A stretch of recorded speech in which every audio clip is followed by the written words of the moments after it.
uncle, right? I have the right to address Showore the way I like. You don't know what Showore did to me. So learn to control your emotion, right?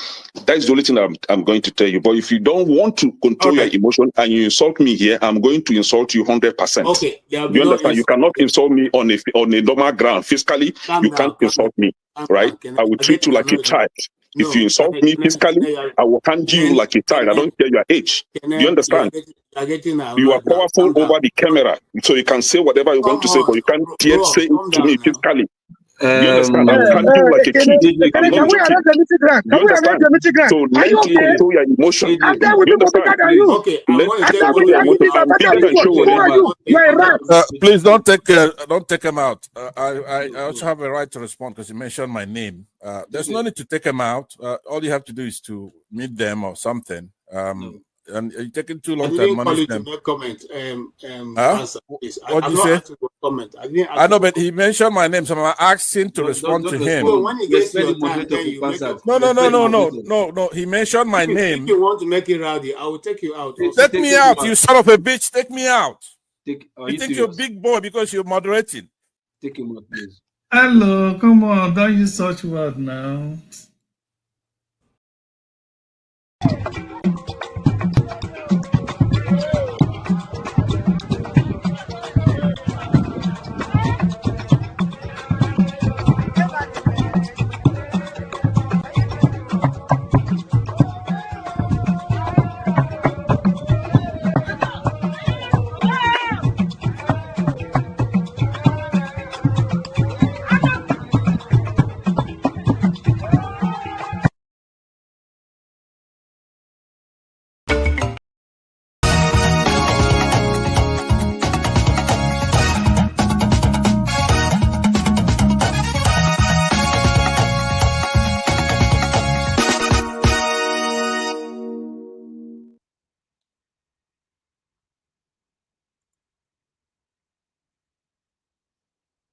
Hello, everyone. Good evening. Good to see you all again. It's good to be with you today. Sorry, a bit. Okay, I seem to be on 2 sessions.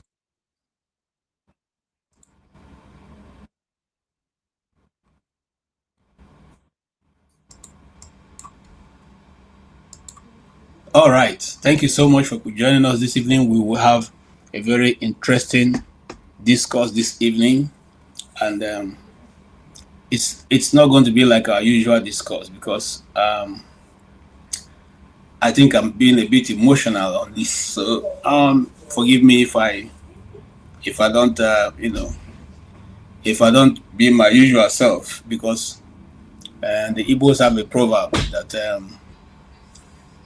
an animal that the animal that walks zigzag, when you want to shoot it, you also shoot it zigzag, and that's what the Nigerian situation has become. So this evening we're going to be looking at what is on ground.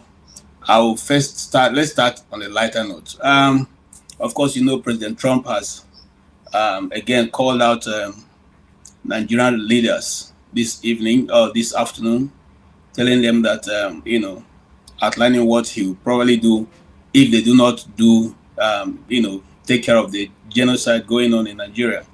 And you all know that also, while this last 1 week, the killings have continued. It didn't abate, and the same character that they use, which is that when it's done, when the killings start, when the attack starts, the military or the police, nobody shows up until all is done. The community is totally wiped out, and then they begin to come, and that's when they begin to look for how to defend or what to say. Of course, you also know that now the narrative going on in Nigeria is that it is the Igbos, the IPOB, that have mounted a campaign against Nigeria in this DC, have been able to secure what is going on. It is the Igbos. It seems to me that the Igbos have become a very bad egg, and I don't know why they keep leaving these terrible people in the same community called Nigeria. So now the discussion has gone from no genocide going on to being the Igbos who are the ones putting Nigeria in a bad light by going to mount a campaign against the federal government of Nigeria. Consequently, it is being now said that the Igbos are looking for Trump to come because they are hoping that Trump will give them Biafra. That's nothing we will not hear in Nigeria, and that's nothing they will not accuse the Igbo man of.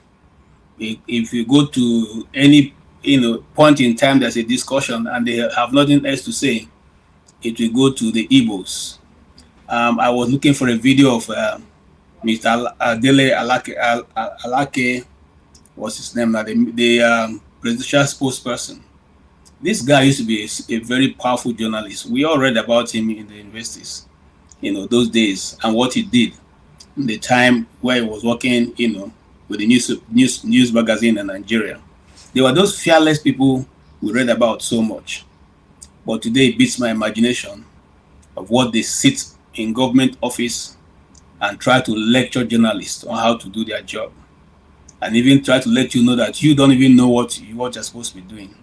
Journalism in Nigeria is when the journalist takes the news that the government have pushed out and report it verbatim without checking anything, without just making any amendment to whatever they've been given. If that is published as it is, then you are a good journalist. But the moment you begin to ask one question or the other, or try to even verify what you have been told, you have become a nosy journalist. You have become a person non grata. You have become the opposition leader who does not want to see the government succeed. That is why journalism have gone to the dogs in Nigeria. And those who even dare to speak don't last in the job. Why don't you last? Because you are asked you are told what to say and what not to say. That's why when you watch Nigerian channels, you see them struggling to try to hush the person who they've even called to come and interview. And they become the adversary in an interview where they've called you to hear your view. And that the view you are trying to convert becomes the point of their argument. If they so knew that's what they wanted to let you have, why did they invite you? And so that is where we are with the issue.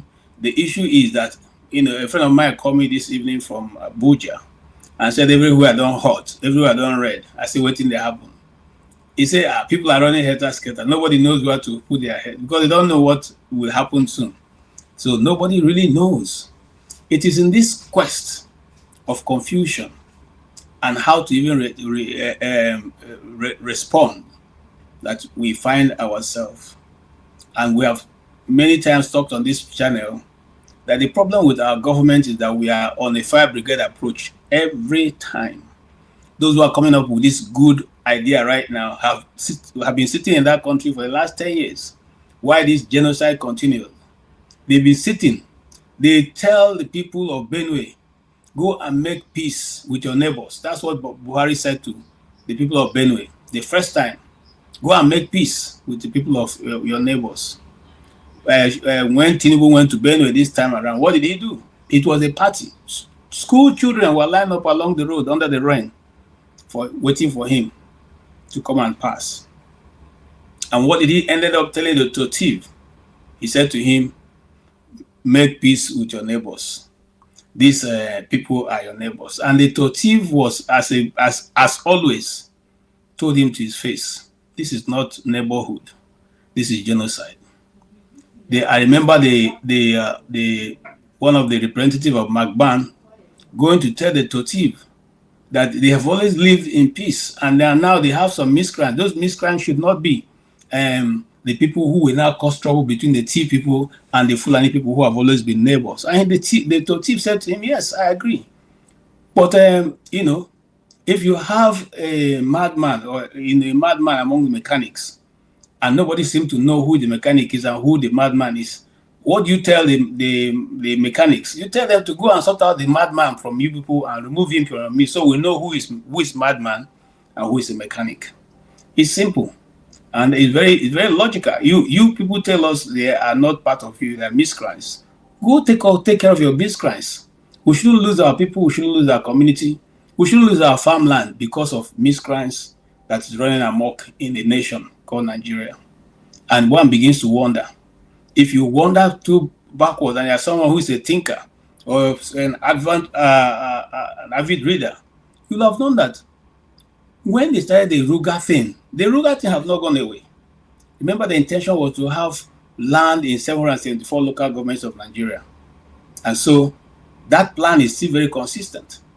You know that also, no matter what anybody tells you, take it to the bank, I tell you, the purpose of Islam is to take over the nations. And Nigeria have been marked down. Of course, those of you who know, there's what is called the Abuja Declaration of 1989. Go check it out. The document used to be on the internet, but I think they pulled it down when we started making reference to it. You know, the Abuja Declaration. It was on how they intend to take over Abuja, take over Nigeria, and Islamize it at all costs. So when some people come and tell us it's not about Islam, I wonder why they say that.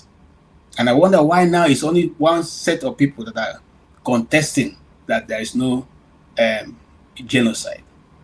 There's no genocide, but it's one set of people, you know, buying the other set of people. But there's no genocide. There's no genocide. You don't hear of the Christian community in Sokoto State buying the other people. You know, but they say it is a, you know, clash. The clash only leaves one set of people lying dead at the end. Well, I've never seen any other set.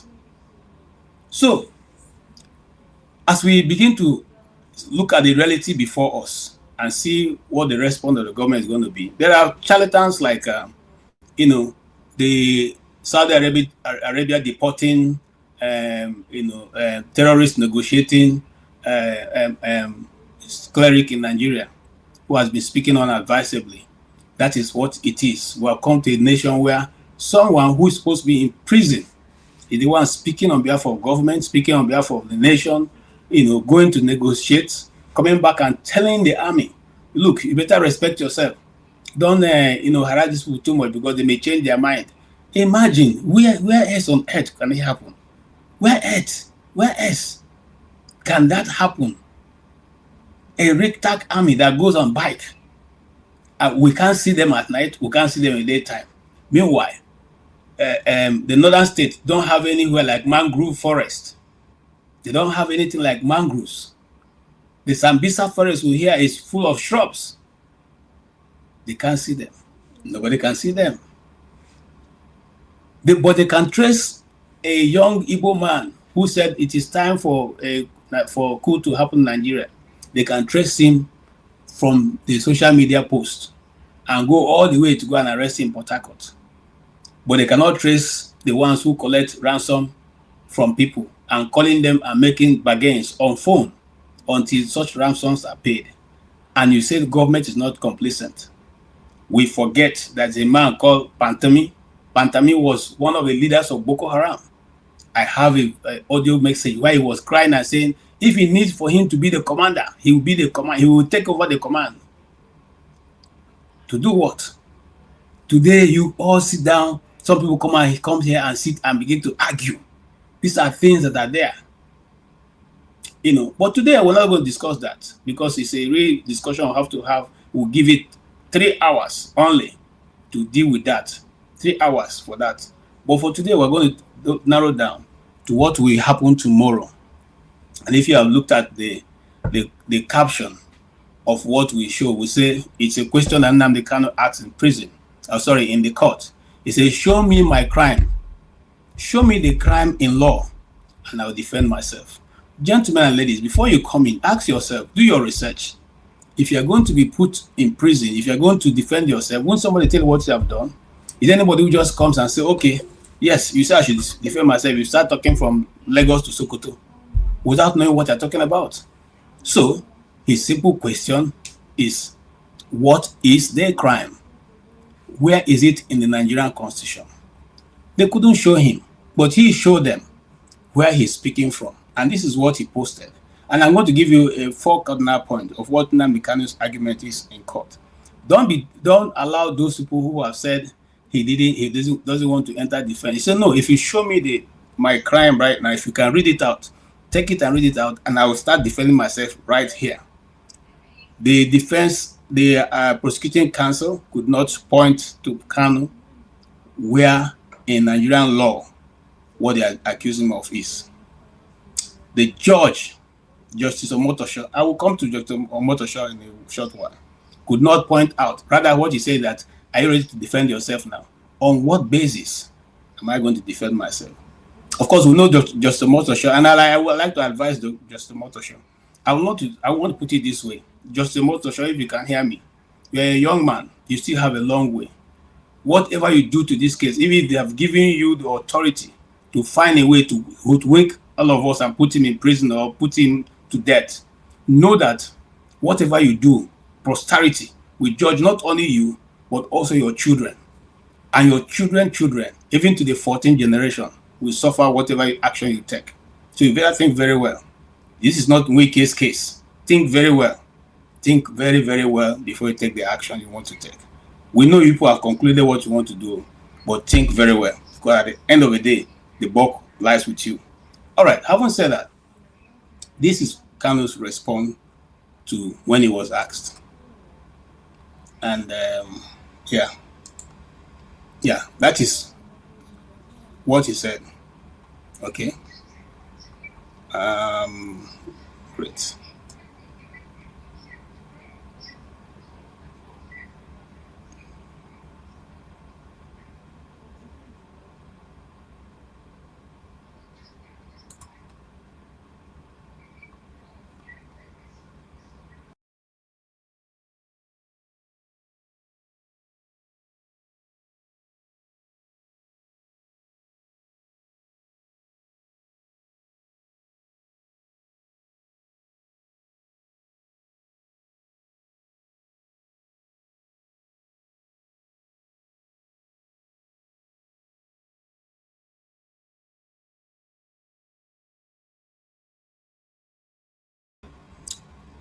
Okay, for one reason or another, it's not scrolling, but I'll adjust it. So what did Nnamdi Kanu say? Nnamdi Kanu said, in his argument, he said, there is no valid law or existing law defining his crime. The question is, what is the law saying? Where is the law that you are accusing me of? It's not just telling me that you, Nnamdi Kanu, is a charge of it. Where? Give me page and page. Let me give me the section and the page. Let me go and read for myself. Since I'm defending myself, I need to understand the law I'm defending myself on.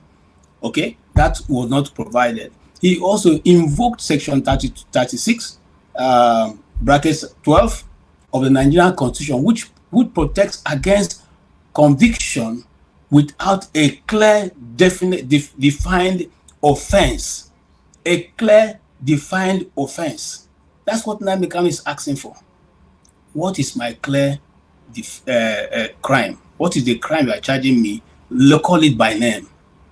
If you go to the hospital, you will see a doctor. The doctor will ask you, what is worrying you? And then when he finishes checking, he will tell you what he says he think is worrying you. Based on that, they will start treatment. So Nnamdi Kanu say, I have come. People will say, I have offended you, offended the Constitution. Where is it in the Constitution? Nobody can give him that answer. Okay. Nnamdi Kanu claims that the Terrorism Prevention Act and Prohibition Act, under which he was charged, has been repealed or invalid. He refused to open his defense, stating that doing so will legitimize a trial that otherwise lacked any legitimacy. And I agree with him. I mean, if you cannot charge me, you are going to charge me. Show me which part, based on which section, so that I can now know. No, you just frame up things, which is what they've been doing. Remember that the Supreme Court had said to this same committee, this same prosecutor, that these laws don't exist anymore. Is the appeal court wrong? Is the Supreme Court wrong? These laws don't exist. What they're charging him don't exist. Are you going to manufacture a new law because it's an Igbo man? Are you going to? They don't exist. So you show me where you think I have offended, I've infringed the law, and I will defend myself. The court for 3 days have not been able to provide that answer. And now Justice Omotosho has said tomorrow will be your final day, after which you forfeit your defending yourself. And whatever evidence has been presented will be taken against you. Kanu demanded that the court specifically specify the exact legal charge against him.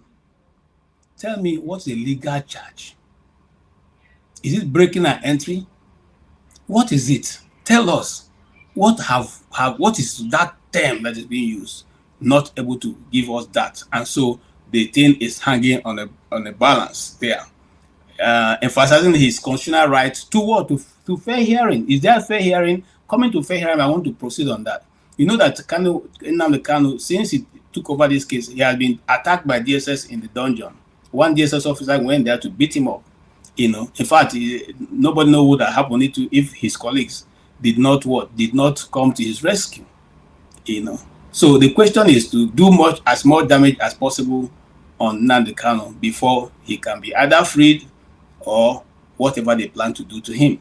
Now, that is one. Two, his lawyers were being, always constantly prevented from being able to access him. Even now, he cannot access files. He cannot access what to use to defend himself. He cannot access he wants to do an affidavit. He cannot. They don't allow people to go see him. So he's constantly under the threat, being guarded, being prevented, being controlled, being by the DSS. The question is, as you listen to this, even if you're not a person who believe Nnamdi Kanu is free, what has he done to derive all these atrocities committed against him? What has he done? What is the real reason? And I have my own, theory of what the reasons are for why they are doing all they are doing to him. And you will know what? It is because Nnamdi Kanu has revealed the ancient secrets which they've been keeping for long. They know he knows it. They know he has all the details. So the best to do is to make sure that he's not in a place where he can communicate that to anybody. The much he has communicated has done enough damage. But let me leave you. Let us not go too far. We have a lot to cover and a lot to discuss. And as I welcome people also to come in, I want you to know that it's going to be a very, very heated discourse, because I know that the people are out there waiting. They don't want to hear anything about Nnamdi Kanu. Yet they have their AK-47 wielding, machine gun carrying, men walking around and buying people all around in Nigeria. Those people deserve the right to do all they're doing. Nnamdi Kanu does not have such right, because why? He has spoken the unspoken. He knows the one that he shouldn't know. How did he get to know those information? We'll get to find out as we dive into it. Let's us just sit tight and let's go.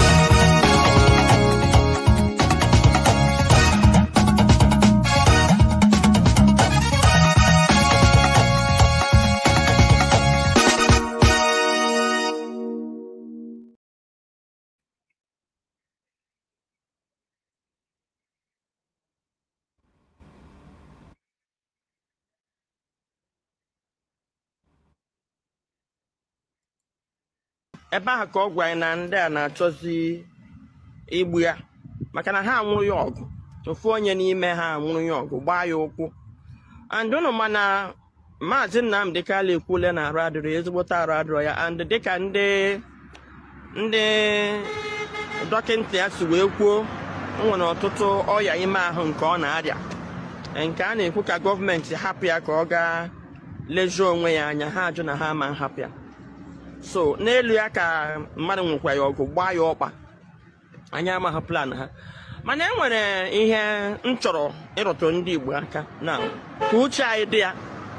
Onye ọbụla na-ege ihe igechi tụsa ya, onye ọbụla bụ onye Igbo, uche anyị dị ya. Ife ihe anyị na-akọ iri hip-hop asịkwa hip-hop asị gị. Ọ iberibe ka anyị dara maka na anyị amara ihe na-eme na eriga anyị mperi. That I will not interpret. I will leave it for the Igbo speakers on this channel. Erigun Imperio. For I can be like darkness. The darkness we are in is too big, it's too deep. Before you wake up out of it, it may be too late. But let's also listen to this Mazi, the reason why they are doing what they are doing to him. Biafra must come. And when Biafra does come, everybody will be free. If Biafra is not free, none of you is going to be free. And that is why I have said it before and allow me to repeat.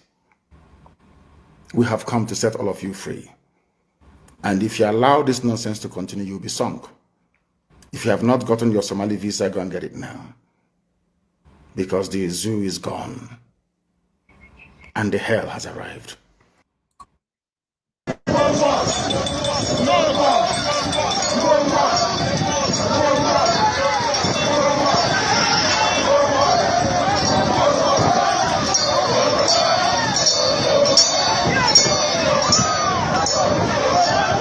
They want to release me when I am about to die.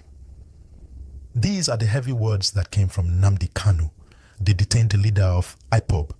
And this statement alone has spread like wildfire across Nigeria and beyond. People are talking. People are worried. People are asking questions. Why did he say this? What is happening inside the detention that made him speak in such a way? My people, this gist today is deep, and I want you to stay with me from beginning to end.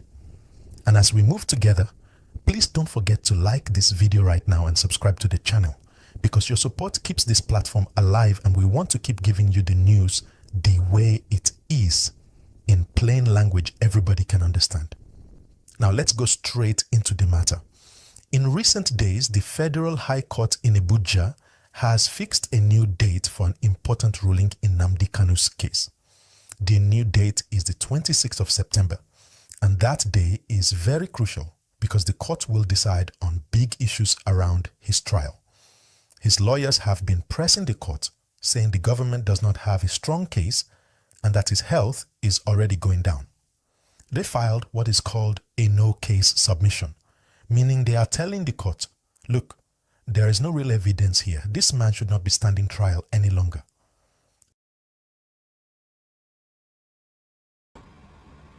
Okay, that's like where the truth lies. You see, some people have wondered, why did Nnamdi Kanu take up his case? Nnamdi Kanu took up his case for one major reason. Lawyers have barriers that they cannot cross. They have a way they have to respect the judge or even speak in the court. That when I, as a citizen, is addressing the court or speaking to the court, I may have more liberty to ask certain questions and the way I want. Now, if a lawyer was the one insisting that the court should rule on what he knows totally, that is right, the judge probably would have sanctioned the lawyer, so far for saying that you are disrespectful to the bench. I mean, But so far, you cannot do that because and if he's asking you what is right, what is a pertinent, very valid question. Answer it. And I want to say something for those of us who think, it is, look, Nnamdi Kanu is the epitome of what an Igbo man is. We're not afraid of the enemy, to face it squarely. We're not afraid to stand our ground once we know we are right. We're not coward. We're not cowarded by any circumstance or situation we find ourselves. We stand firm. Two things can happen. It's either you confront the enemy and defeat the enemy, or the enemy defeats you, but you'll not be there tomorrow. Okay? So, for those who keep wondering, why is it this way? That is the reason. That's the thing that majority of the people do not like. Because they expect that when they shout, you bow down. The mere fact that an Igbo man will refuse to bow down is what has always brought about their quest to see how to eliminate the Southeast. They've done everything, and they're still doing, to try and make sure that the Southeast is reduced to nothing. But who God bless, no one can curse. This is Nnamdi Kanu teaching people, because you see, there's two things. You could have a truth and refuse to tell it. or you don't even know it. Here is a situation where a senior advocate of Nigeria, SAN as they call them, is misinterpreting the law, including the judge.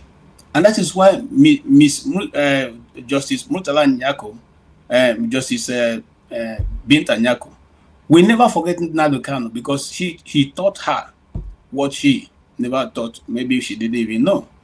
Okay? Because if you are a judge and you don't know the rules of the game, then how will you bring justice to people? You don't, and bring it, and it to be fair. Man, I can't show them the petition for the simple reason that if you show it, what the judge said was that the case file. This is a federal gazetted law of Nigeria that says here that the chief judge of Nigeria cannot tell Binta Nyako what to do. It's here. It's your law. Of Nigeria, chairman of board of benchers. An old man like this doesn't know the law.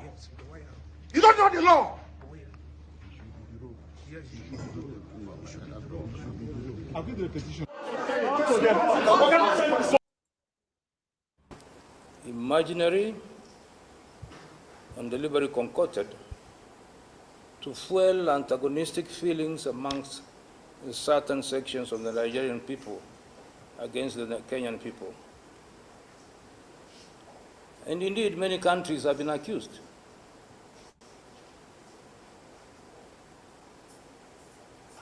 Rwanda, Czech Republic, Britain, Ethiopia, and God knows which other countries. I want to challenge anyone with the facts relating to this alleged arrest in Kenya to present these facts. This will include when, how, and who was particularly involved in the alleged arrest. And in any case, I believe we are all Nigerians. Nigeria is a sovereign country. It's your country. Instead of facing the Kenyan High Commission to Nigeria to ask some of these questions, you should face your own government. The government of Nigeria knows how they arrested, maybe in Nigeria, and took Kanu to court. They have the answers, not me. We are also disturbed, dismayed, and astonished by the unfortunate statement on this alleged arrest in Kenya, which was carried in the Nation newspaper today.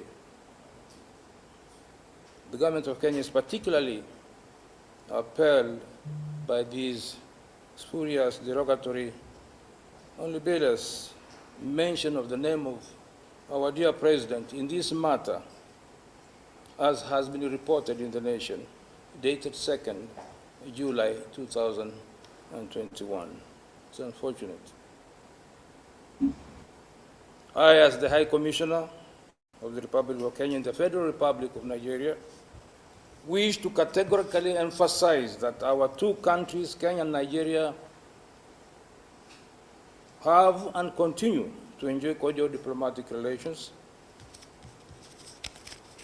with both federal government of Nigeria and its great accommodating and amiable citizens. We have no intention of interfering with internal affairs of Nigeria, which includes arresting of our own citizens on matters of crime. Celebrated, and those youths were happy, rejoicing that such a good thing happened and the military went and killed them all like chickens.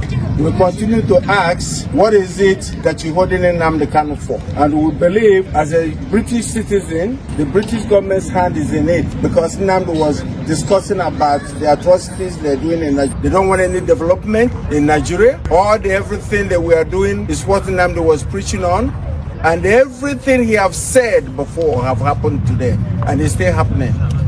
The jihadis coming in to work for the British government and to be killing people, the Fulani herdsmen, the terrorists, and that's what they are, killing people, trying to displace indigenous people, trying to take their lands from them, land grabbing. We want the world to look into it, more especially the United States government. For one thing, if nothing is done, once these jihadis get hold of the southeast, the Christians that they're trying to exterminate, they will have hold of the sweet crew. And once that happens, the next thing will be to challenge the United States and even the Britain that is encouraging them to do their bad deeds. So, Father, I've heard that a Nigerian government official, the Inspector General of the DSS, Department of State Services, has said, Nigerians, defend yourselves from the terrorists and the bandits, end quote. So, Father, as a minister of God, do you support self-defense, especially where it may lead to the killing of your assailant?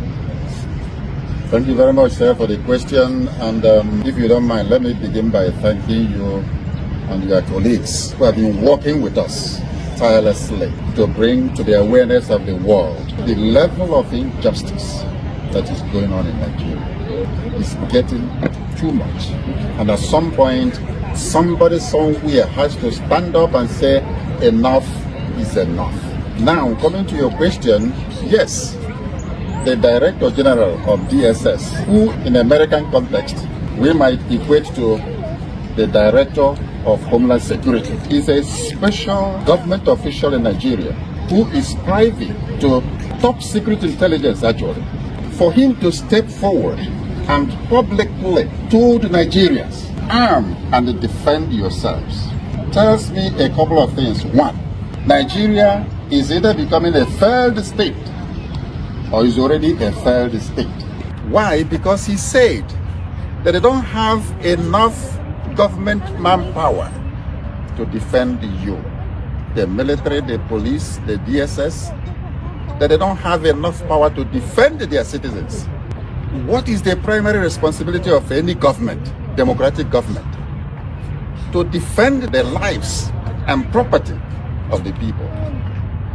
So, for the director of DSS to say, we don't have what it takes to protect you Nigerians, it means that they are incapacitated. Self-defense is a natural phenomenon. If I were to pinch you now, you will blink unconsciously in defense of yourself. So self-defense is a natural phenomenon. But in the context of the DSS, honestly, I wasn't expecting that we shall come to that level at which the common people are required to arm themselves and defend themselves. But guess what? It has happened. In other words, what it means is you're on your own. If anything happens to you, you have yourself to blame. Now, because self-defense is a natural phenomenon, I have never read about any law, moral law, Christian law, civil law, natural law that is against self-defense. None whatsoever. But you know what? Where you have a good government, you take it for granted that you are protected. And so it's not even a question of whether I support it or not, or whether it is legal or not. And then for the government to say, defend yourself. Now, we are taking self-defense to a higher level. The level of you have to do everything possible to protect your life. Your life is the most precious gift God has given you. Very, very precious. God has given us a precious life to take care of, and we should guard it judiciously. And cure and eliminate the terrorists, I will welcome it myself. But I know they cannot. Okay, when you say they cannot, when you say they cannot, let me tell you. Okay. They have fought 20 years in Afghanistan. They could not finish them. Afghanistan is in Syria now. This same thing. And this terrorists you see, it's not easy to just come and drop bombs here and there and think you finish them. They have infiltrated the society, so it's going to cause more damage. More Muslims and more Christians will be killed if America would drop a bomb in Nigeria. I'm telling you this. You can take it for a record. So what we are trying to avoid, we are going to even compound it. Look, myself, I have been trying to see how we can pacify these people. I've been going to see how we can pacify these people and redirect them, because they are human beings. They listen and reason.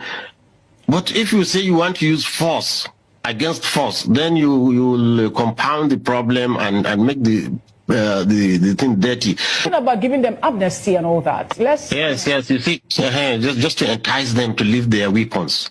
You see, one thing good about it is, you see, you don't treat a disease without diagnosis. If a doctor can diagnose a disease, even if it's cancer, he will know how to manage it.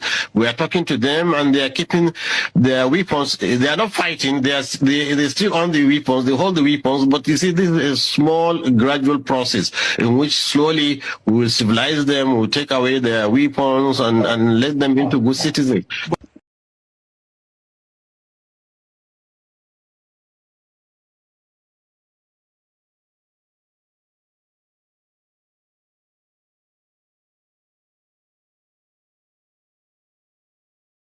Wanda na san TikTok ba za su hana ba. Wannan abun ya bata mai rai, ya ji cewa kai wannan abun in ƴaƴansu ne ba za su dauka su sa cikin wannan abun ba. A bisa yadda yake faɗa min, a lokacin da ya turo min bidiyon da ake sa ma Asadu Sunna waɗannan buhuhuna da jakunkuna irin na banki a cikin mota, a lokacin ya ce bai tunanin Asadu Sunna zai karyata cewa ba kuɗi bane. Ya ce da ya san zai karyata kuɗi ne da ya fito da wannan bidiyon gashi nan da muke faɗa muku. Shi abin da ya ce duk abin da ake a gidan fa ba ɓoye musu shi sanatan yake ba. Ya zata cewa su ma wawaye ne kamar yadda waɗannan ƴan ta'addan suke. Yadda suke recruiting ɗinsu cikin wannan abun, to ya zata shi ma su ma wawaye ne. Da su ake komai, bai ɓoye musu komai. To ga kuɗin wanda gashi nan lokacin da suke shishirya kuɗaɗen nan. Kamar yadda fashi yake faɗa min, wannan idan za ku tuhume shi to ku tuhumi dan gidan, dan ku ne, wa shahida shahidun min ahliha ne. Daga gidan ne yake ba mu wannan. In kuna da gaddama da shi, ku kama shi ku kai shi kotu. Ko da yake abin da nake so in faɗa muku yanzu haka, an kai kusan kwana 5 ba shi ba labarin shi. Wallahi ba shi ba labarin shi, amma ni kun san na faɗa muku muna fito da hujjoji ne daidai bukatuwa. Bayan Asadu Sunna ya fito yayin wannan bidiyon ya karyata cewa ba kuɗi bane, muka samu kuma daga cikin ɗaliban shi wasu sun fito sun ce biredi ne, wasu kuma sun ce wai kayayyakin wasu ne da motar su ta lalace aka ɗauko su aka maida. Baki uku suka yi a lokaci guda. Dama haka ƙarya take. Shi za ku kama ku kai kotu akan waɗannan abubuwan da yake kawo, domin eyewitness ne shi, eyewitness ne. Daga gidan ku yake, a gidan yake kwana, ya fi ma Asadu Sunna kusa da shi sanata Shehu Buba. Ga mutum nan mai bulu kaya da gemu fari a duke, wane ne? Ba na so in ce wane ne dan ka a zo a ce ai ba shi bane, amma shi ya fito ya faɗa mana wane ne. Ya fito ya faɗa mana wane ne. Ga kuma mashina nan an tara a cikin gidan. Mashina dai irin wannan dai mashina na shiga daji masu karfin gaske wanda ake sawa a kai ma 'yan ta'adda. To ga sanan cike da gidan mashina sun kai kusan 1000 guda. To mu dai tambayar da muke yi, waɗannan kuɗi na suwaye? Wannan dai ba mai tantama cewa gidan Shehu Buba ne. Duk wanda ya ga wancan bidiyon, su ma ba su gaddama cewa ba cikin gidan Shehu Buba ne ake loda waɗannan jakunkuna da buhuhuna a cikin mota Asadu Sunna. Ba wanda ya musa cikin su. In ka kalli gidan ka san wannan ka san gidan ne. To da Allah wannan kuɗi na suwaye kuma ina aka kai su? Wannan kuɗi shine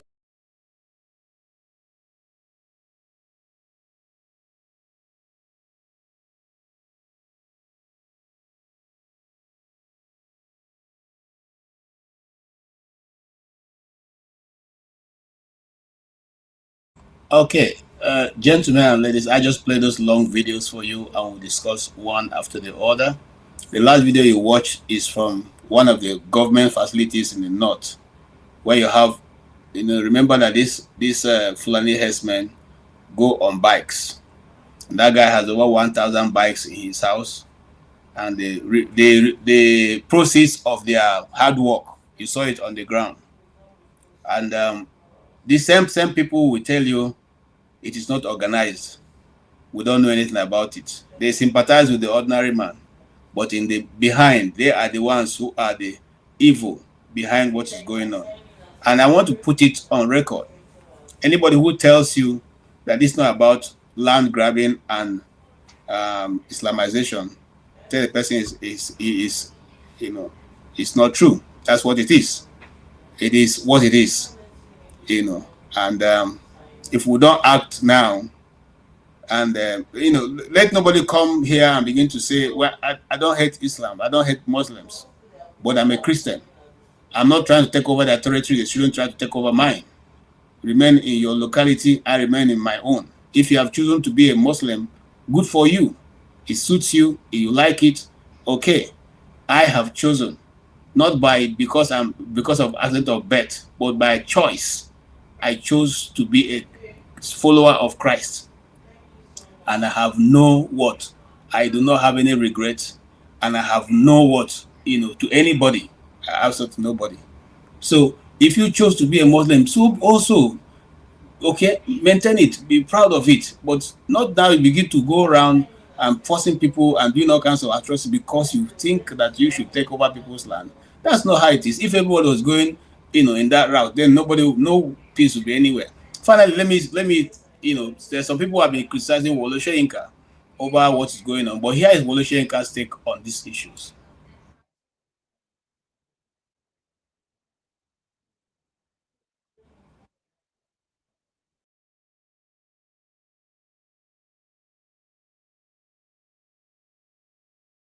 That idea. You may destroy the people, the carriers of that idea on the battlefield. Yes, this is known. But ultimately, it's not the end of the story. So let's not take this position of, don't even talk it. Under my watch, this will never happen. Don't say things like that. Go into that environment and ask, what is it that we can do to make you content, to make you happy, to make you feel part of this entity. There's no need. These are the advantages of staying. Listen to some other Biafrans and ask them why they want to stay. This is what we are ready to push as the overall governance authority in this area. But don't go around saying the sovereignty of this nation is indivisible, is not negotiable. All that kind of language, for me, it only makes matters worse.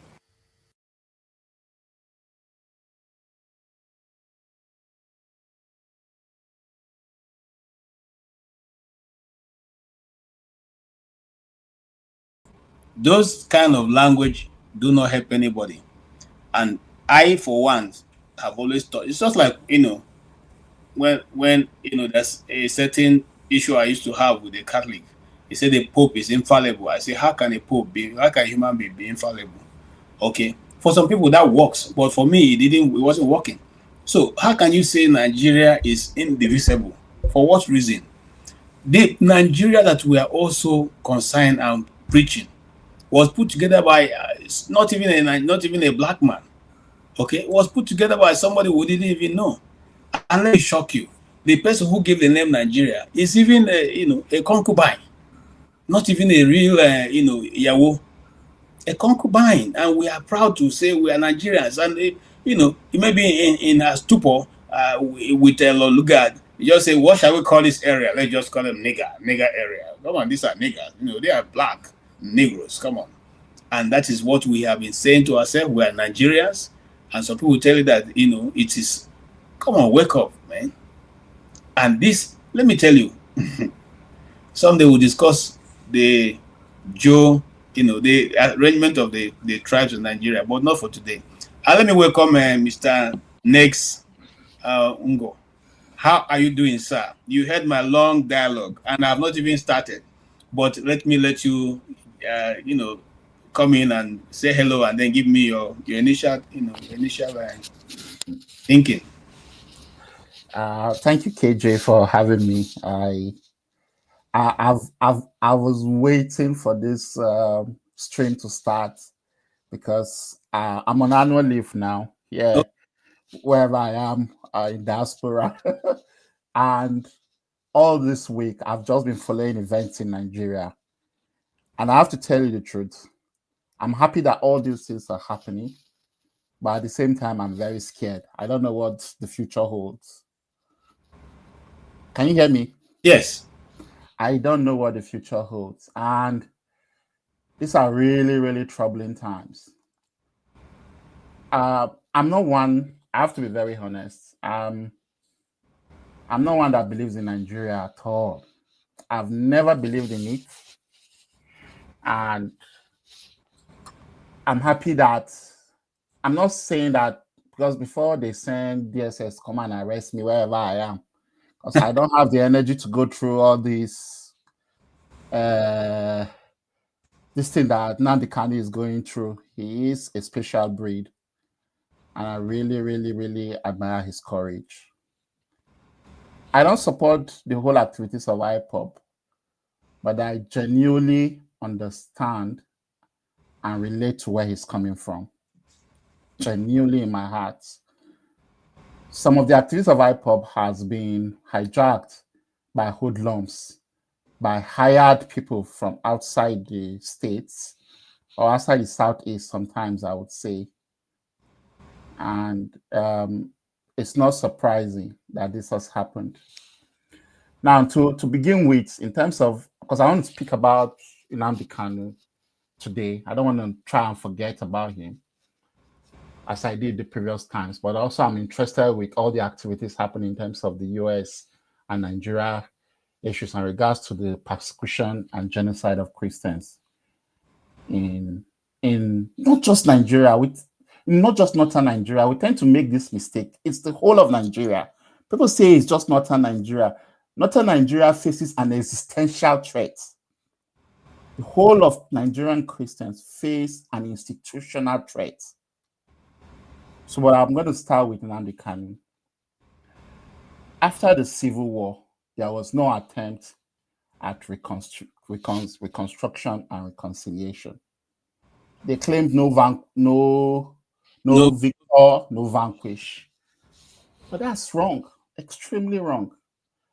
The way the Nigerian state has condoned itself since then, up until today, has shown that they have not moved past what has happened after the Civil War. And you can't hold a segment of a population that is very significant, extremely in terms of the number and population and what they signify for the Christian population of Nigeria. You can't hold them and expect to have a peaceful country. It's not possible. Absolutely not possible. So it's always natural for agitations to continue, and it has come to a head. Everything that Nnamdi Kanu predicted was going to happen, everything he said is happening right in our very before, as most Nigerians, Chiefs of Budaya will say. It's happening. There is nothing he has said that was going to happen that is not happening as we speak. That's one.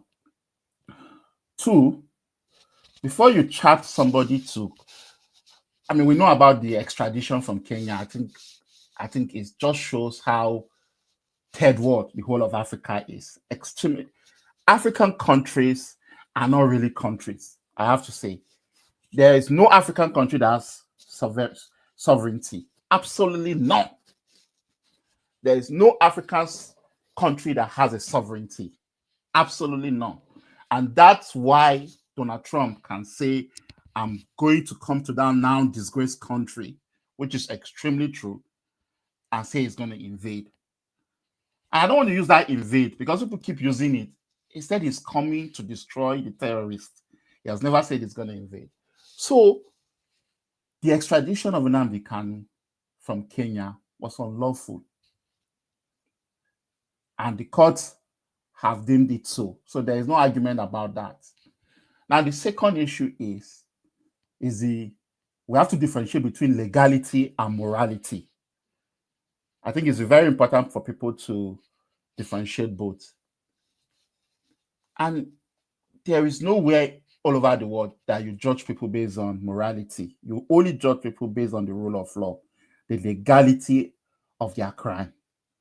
And if you cannot tell a particular person that has been charged, a defendant, that this is what I'm charging you for,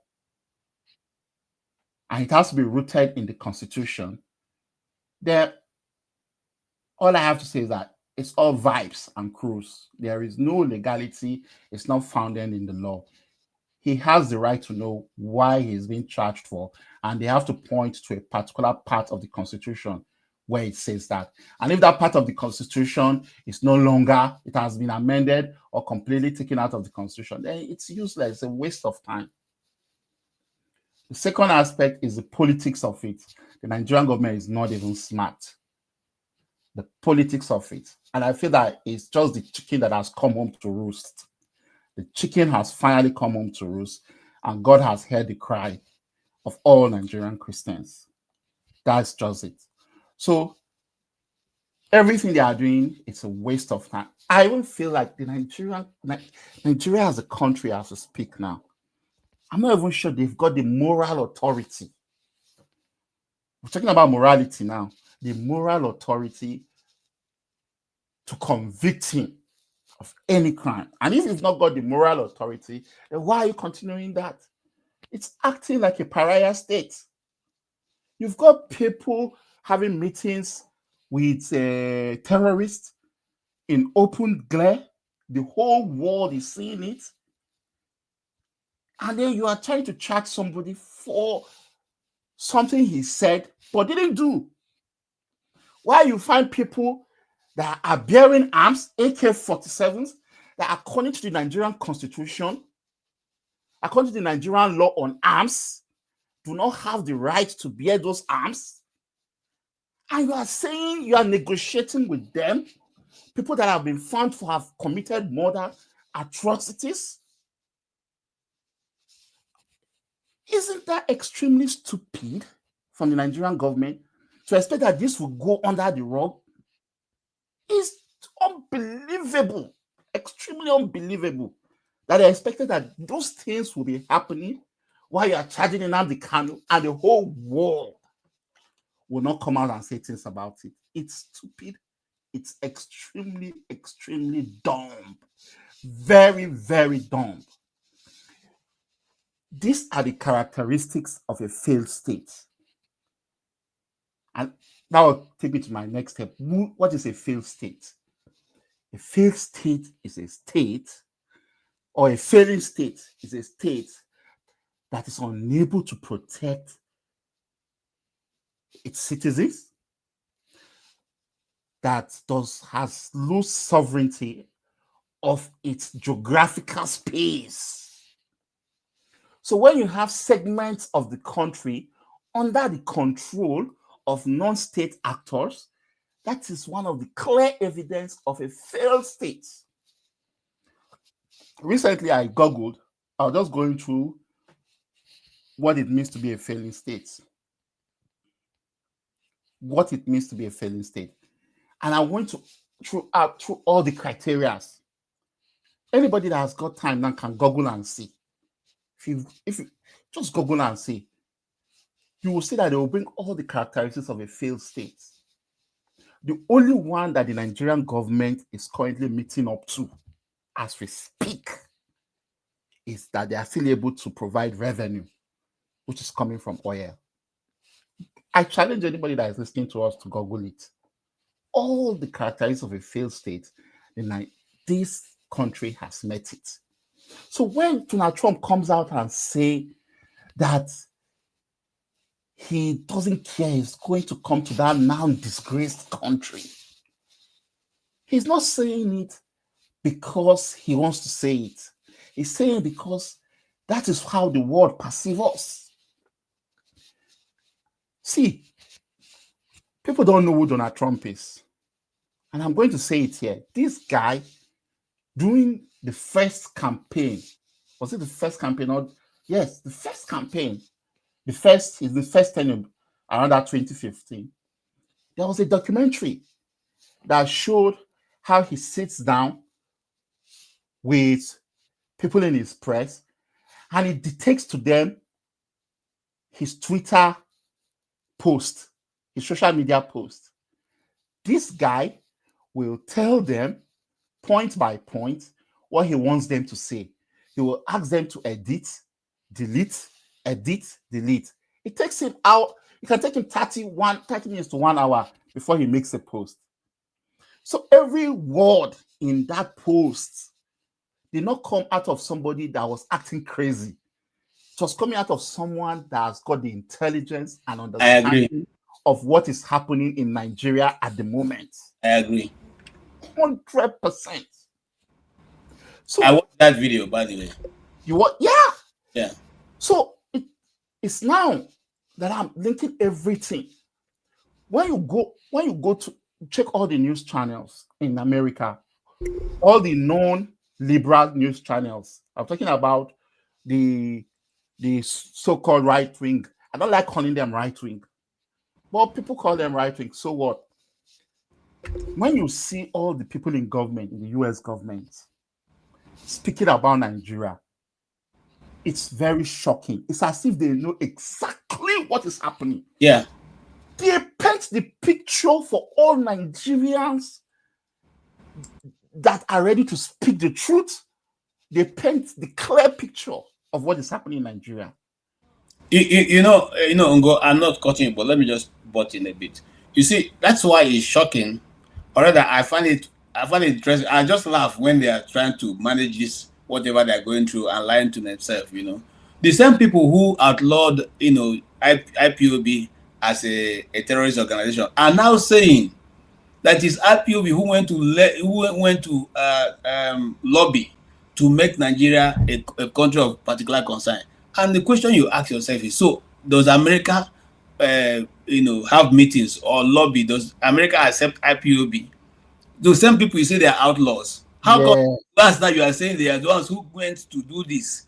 So you find out that at every point there's contradiction in all their nonsense they are talking about. Okay, I have a friend who is somewhere, Frank, who is one of those people who initiated these moves. Okay, and I can call names because they are not hiding their face. They will come out. By the time Emma Gebe here in DC, one of those who initiated this thing long time ago, they've been following this thing. Okay, but now you people, and it's not today they've been warning you people. They've been telling you people these things you are doing is going to have a repercussion. These things you are doing now. Look at the so-called IPOB that got a bad name from the East. Now that Tinubu has refused to pay the money that of all those contractors that are causing the mayhem in the East. Have you heard of the East having any problem now? Since Tinubu's government came, all those things have gone away because no more money. They took money from the federal government. They were financing so-called non-government, all kinds of Biafra this, Biafra that, Biafra this, but now there's no more money to pay them. Please check. Have you been seeing any of those videos any longer? And a government that will lie to itself. Okay, you will look. I don't even know where to start, but I thank God that most of the people who come to the channel have been hearing this thing, not today. The man who is in charge of the preacher spokesman gathered the news men, journalists. I saw it. And was lecturing them on how to report. Yeah? And all of them sat there. Some are even clapping hands for him. What KJ, let me tell you, I was watching a video today. TruthNigeria.com. Yes, Truth Nigeria. In America, they gathered all the media channel in America. And one of the ladies from TruthNigerian.com, it's a white lady, it's an American.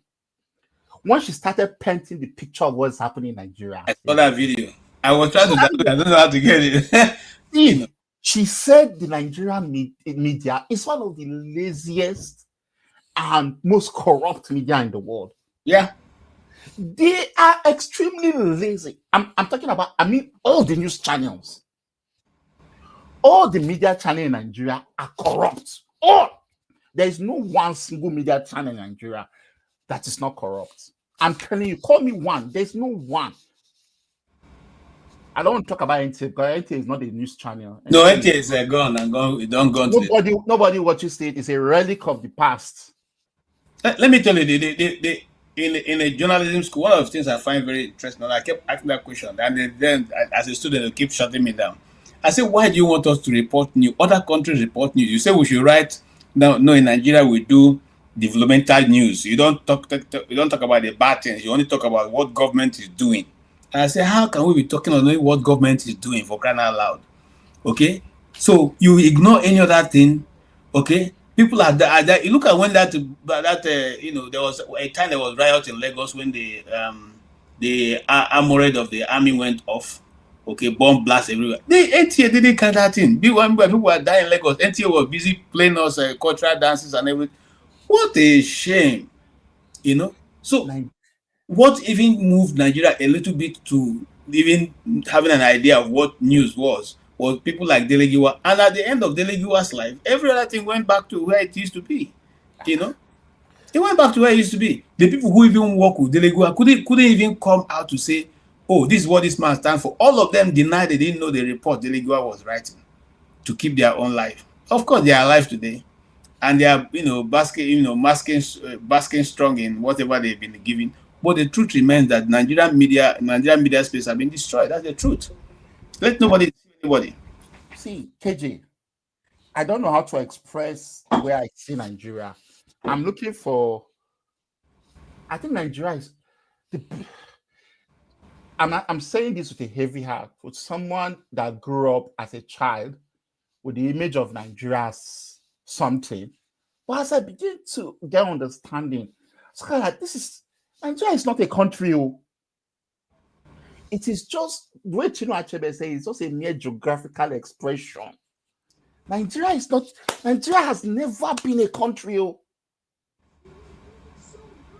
And I'm surprised that Nigeria has lasted till this long.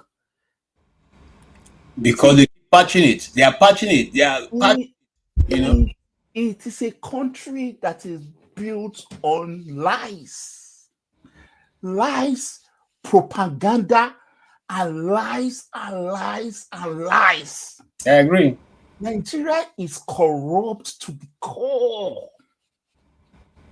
Extremely corrupt.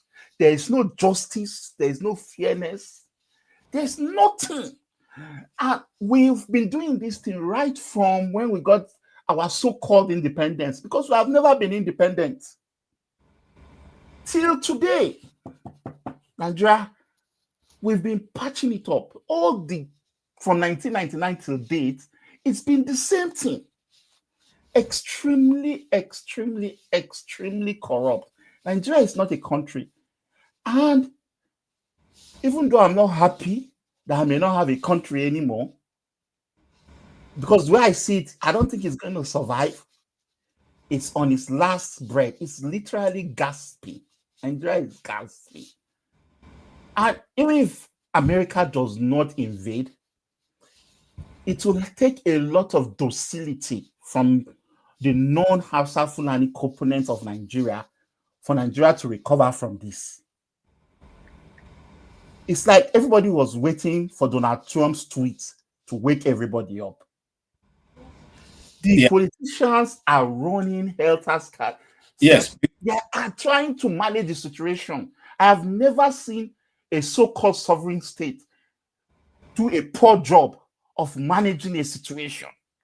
It's like God has caught them. With every press release, they continue to expose themselves. With every propaganda, they continue to. It's a shame. It's a total disaster. The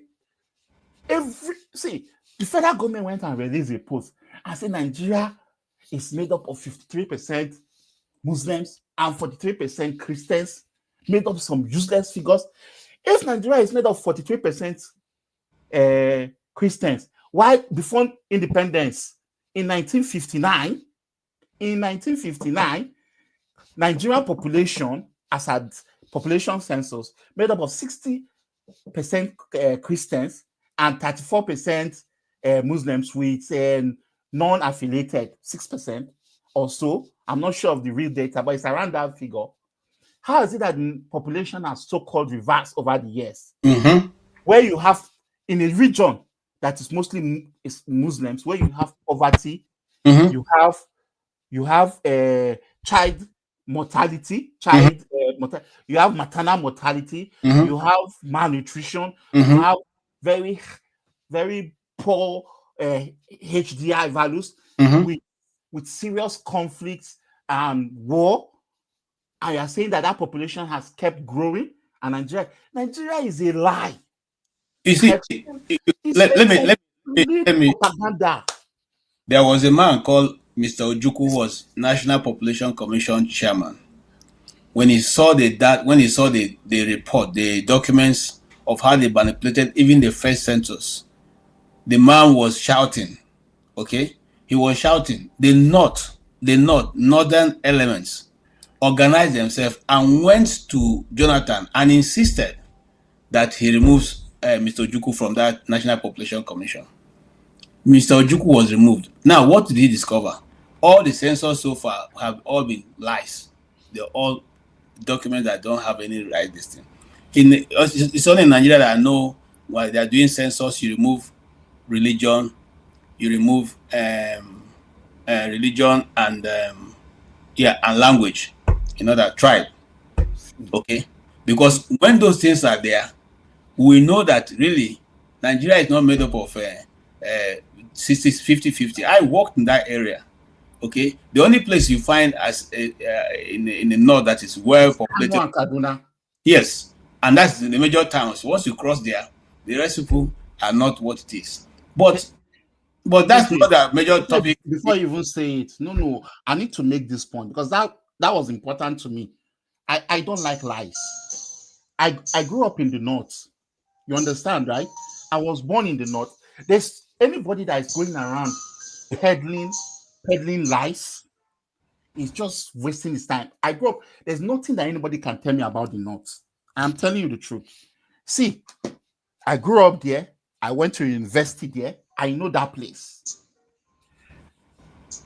The first time I left my geographical space in Kaduna there to travel up north was when I went to Katsina. I went to Katsina then to do a project with somebody that works in the federal government. We're doing this primary school data collection for the federal government. I was assisting. They were just fabricating results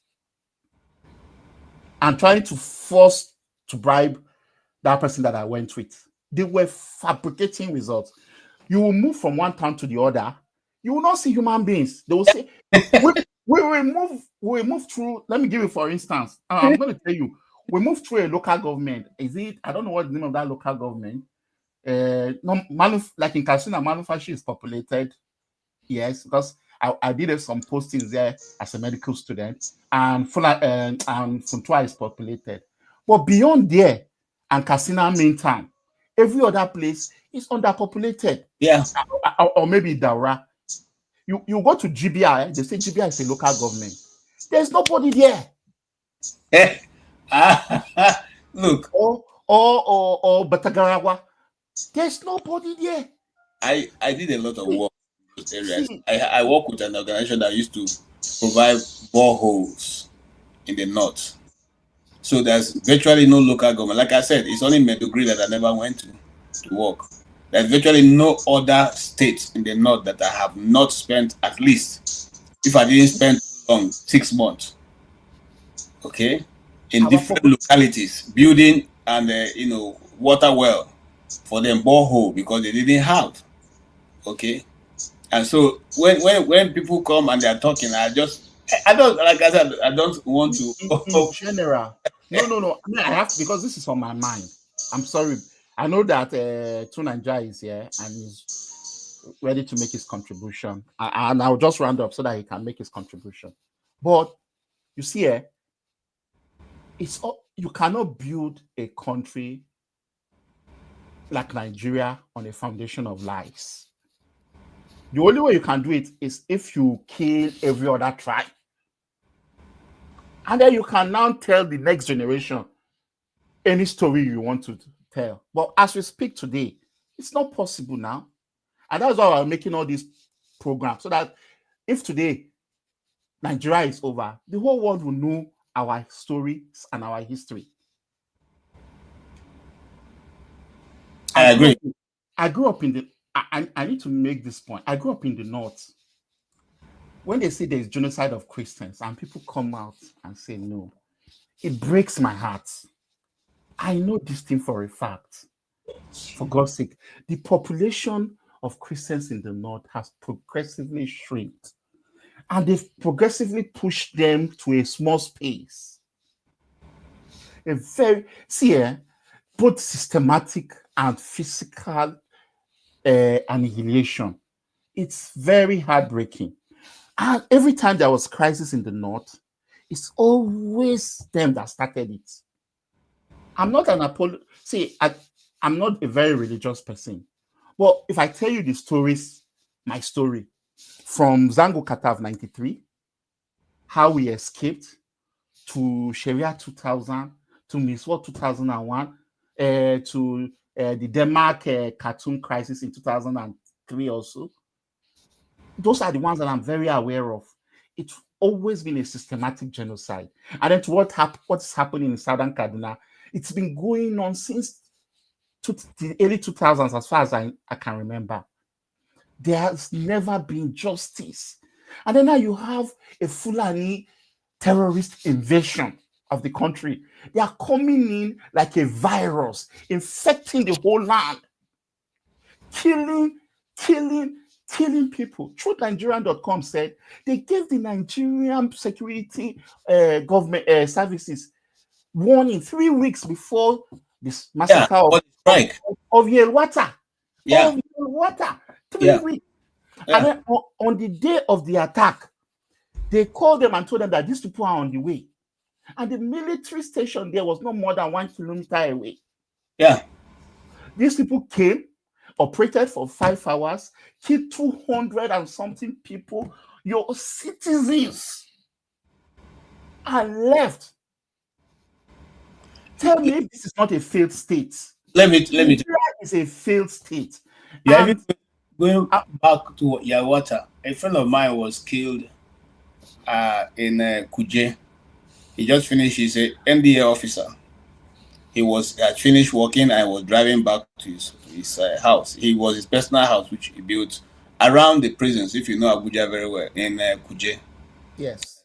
Now, just immediately after a military checkpoint, the header struck the terrorists, shoot him sporadically, shot his car. I mean, they riddled him with bullets.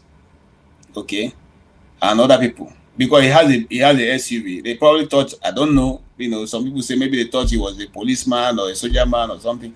But what am I saying? From that point, the other people who, in fact, I don't want to go to it, but you see that location where that thing is, from the forest in that place, you can actually enter that forest and you see yourself in Taraba. Okay, and the security, men, those I spoke to, because said they've always been telling these people like this place you leave open like this, but there are soldiers. Those soldiers never lifted a hand. In fact, they didn't even bother themselves to even say we are hearing guns.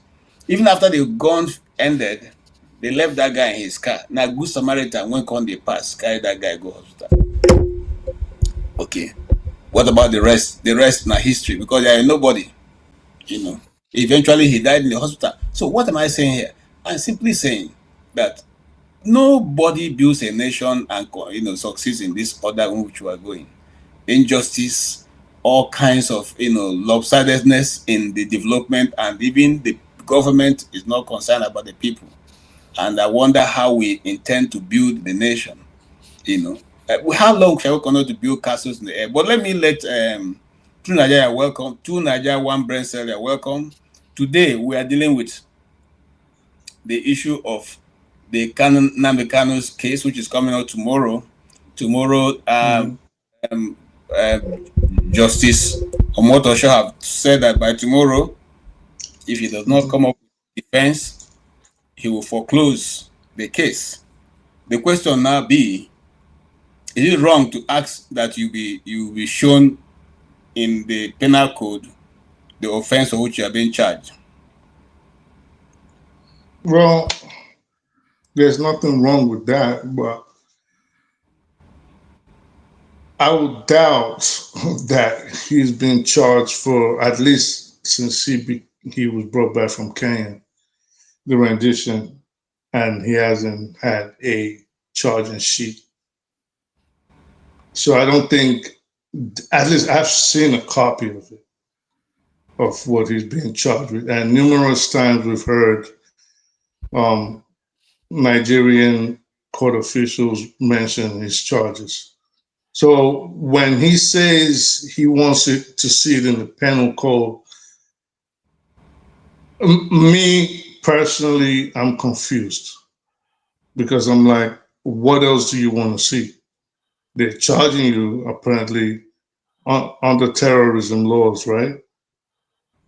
Or is he trying to tell us that he's just there and there's never been a charge presented to him, no papers, his lawyers never told him there's a charge? Or is he saying the charge, the crime which he's being charged with, does not exist in the law? If that's what he's saying, again, I still am confused, because when I heard that, I'm like, I don't know what's going on. Okay, let me going on, like, I don't understand what he's saying, basically. You want me to help you? You want me to put in the thing? Because it's there. I don't think I need help, but you can go ahead, and then we can, if you want, no. You can say what you want to say, and then we can move on from there. Okay. There's no problem. Mm-hmm. The case has traveled to the Supreme Court. The appeal court struck it out, saying those things didn't have any validity. Anyway, after 1 year, the federal government appealed, went to Supreme Court. The Supreme Court said, and I have it somewhere. I can show you. You can. I mean, I don't have to even show you. You can look it up. The Supreme Court said these laws are not valid. He said to the prosecuting counsel, go and change this law or amend it. It does not exist in Nigerian law. It is a Supreme Court speaking. It's not me. It's not Nnamdi Kanu. That is why Nnamdi Kanu is saying, okay, you are picking and choosing what you want. If you are saying that Supreme Court said you should bring me back to this court, okay, what about the changing of the law, the charge, which does not exist? So what is the new charge I'm being charged for? So are you saying that if you went to court and you have a prosecuting lawyer prosecuting you, and you say, what is my charge? The lawyer is not obligated to read it to you? Which is actually who I felt he should have directed this question to. He did. Hold on, KJ. KJ, is it okay if I speak? No, is it okay if I speak? I don't want. We don't have to be. Listen, I listened. I just listened to you, and you made a statement. I don't want you to assume these things are there. It's black and white.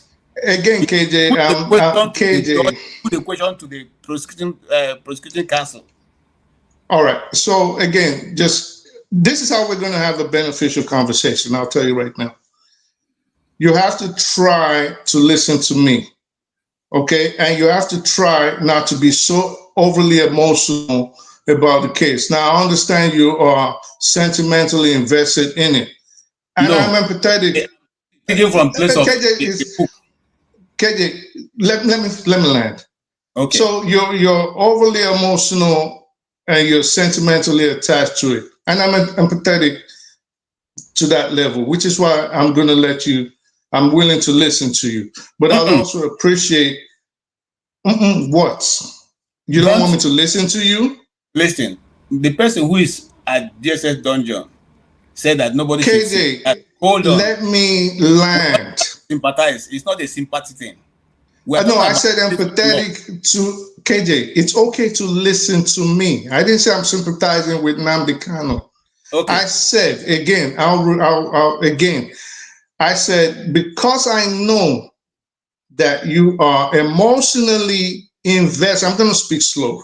Because I know that you're emotionally invested in it. And I know you have a sentimental attachment to the whole situation, the case. I am empathetic to that regard, to that level, which is why I am willing to engage in the conversation. Do you understand me now? So I didn't say I have sympathy for Nnamdi. So it's okay. Let me land, and then you speak and I speak, and we can have a better. You weren't mad at your boy when he was speaking for over 40 minutes. You weren't mad. You didn't interrupt him. You guys had a beautiful conversation. So again, this is what I'm saying.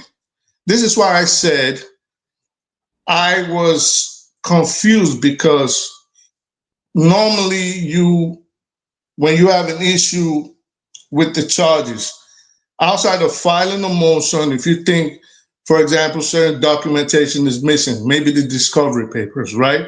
Maybe evidence is being withheld. Usually your attorney will talk to the prosecuting attorney before you go to the judge.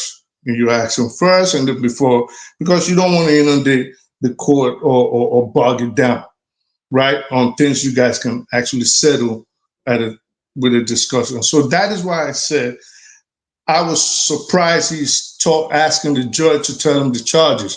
And this is why I also said I'm not sure that they will charge him without telling him what his offense is. Now, if you say in the Supreme Court ruling that the judge, they threw out the charge and amended it and said the charge did not exist, to that extent, I cannot say that, because I did read the ruling myself. I read it and we've discussed it over and over and over here. That is not what I saw. What I saw was the Supreme Court saying the case should go back to the federal high court. They also ruled on his extraordinary rendition. And they ruled that because of a defendant basically, even in Nigeria, does not have redress, cannot seek redress regardless of the manner which it was brought before the court. But he can seek civil compensation, meaning he cannot say, throw out my case because I was, quote unquote, kidnapped by government forces and dragged before your honor, or my lord, as they say in Nigeria.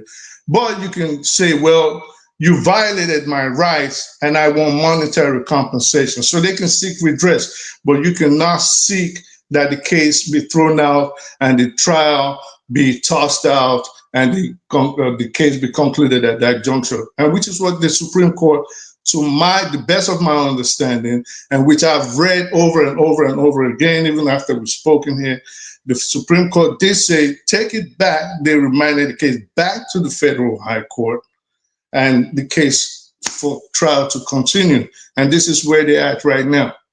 So if you say that they said the law does not exist, you said you want to show it to me, I will gladly accept it and I'll gladly read it over so we can be on the same page. Okay, here's what I will say to you. First and foremost, this case didn't start yesterday. The case has been on for a while. Nnamdi Kanu have won many cases, which you never quote here. You never accept those ones. The United Nations arbitrary committee intervened. The United Nations has written 3 letters asking Nigeria to dismiss and acquit him and release him and pay compensation. They have refused to honor that letter. That is 3 of them, 3 different times, and I can fix them out. And the ECOWAS Court of Justice have awarded him the same thing. I have told Nigeria to desist from this and release him. They didn't do that. The Nigerian courts, 3 different courts, have awarded, different costs against the federal government. They didn't still release him. They've not paid those costs. The appeal court threw out the case, discharged and acquitted him. For after 1 year, the federal government took him back to court without releasing him. In the first place, you cannot apply stay of execution when it has to do with somebody's fundamental rights. You can't apply stay of execution. It is not done anywhere. That is why there's so many different things, depending on who you talk to, because the issues of Igbos... KJ, you actually can. Hold on. They are always very they are always very much concerned. They are concerned doesn't mean that they want to see the way it is and deal with it. No, they want to be emotional about it, or they want to say because an Igbo man, his own case has to be different. So in this case now, you have decided to follow what the Supreme Court said to you. You have read what the Supreme Court said, where you have nicely cut off the one they said concerning Nnamdi Kanu and what happened in his house. Those of you who don't want to quote that still say, when they are writing their news, they still say he jumped bail. The Supreme Court said he never jumped bail. That nobody, it's only a tree that can stand where they're coming to cut it and it will not move. So they indicted the army and the federal government on that. You didn't talk about that. And they said in that same ruling, they said the case for the charge which you brought, which is a terrorism act, is no longer in status. It has been removed, it has been changed, updated. And so what you are charging him does not exist in law. Go and look at it. If you don't even need to look at it, you can just Google it, and Google will give you all these things. You don't even need to go look for the paper. It does not exist in law. So the Supreme Court told even though many judges, many lawyers will tell you it is wrong, because when the case gets to the Supreme Court, you don't expect all this reversal. Since you said the cancellation of his bail was wrong, you should have corrected it. Don't say go back to the lower court and go get a bail. Since you said it was wrong, you should have cancelled it out and reinstate his bail. You don't say go back to the lower court. You went back to the lower court. The lower court held you again for 1 year before they found a lawyer, a judge who will now judge the case. And then eventually started all over again. But those charges were not changed. They were not changed. Okay? Which is now somebody in the comment section were writing it was wrong for Nnamdi Kanu to have taken over. No, it's not wrong, because if I was the same person in Nnamdi Kanu's shoes, I would still take over. Because if I have a bunch of 16 lawyers who couldn't be able to identify the difference in dates, okay, how am I sure they will represent me very well? And I don't mean to remove any of their feathers. All of them are lawyers of their status. But I'm saying that was a grievous mistake that any lawyer shouldn't look at, because as an editor, if you are editing, the first thing you look at is the things that matter, the date for which the medical report was written. Why should you be in a hurry to accept it to evidence? The date for which it was written, and then why will a government agency be forging a letter? Why? So the question be, and I see concern and welcome. The question be to you is, what is the degree of the crime that Nnamdi Kanu have committed that all this is admitted to him? You know that last week he was beaten inside the cell, okay, by DSS officials, okay. Yesterday, I have the video here. Maxwell, his lawyer, is saying that they refused to allow them to even give him the document that he needs to defend himself, or to leave the cell and go and do affidavits that he's going to use for tomorrow's case. Okay, is that how you treat other people who are? He's not even a criminal yet. He's an accused. You don't come here and say, why is he still remaining in DSS dungeon for 5 years? Is that where they put prisoners? When they are charged and they are supposed to be detained, remanded in this thing, it's not remanded in prison. Is it remanded in DSS dungeon? Let us call it spade. You are the one who is bringing emotion to this thing. Okay, remove the emotion and see the fact for what it is. Yeah. All right. Is it okay if I speak? So, remove the bias. We know that there are people well not in Nigeria, but it's okay. Remove and speak to the facts. All right. Okay. So I'm just going to touch upon some of the things you said. First, the United Nations rulings or a foreign body's ruling has no bearing on the Nigerian judicial process. Okay, please please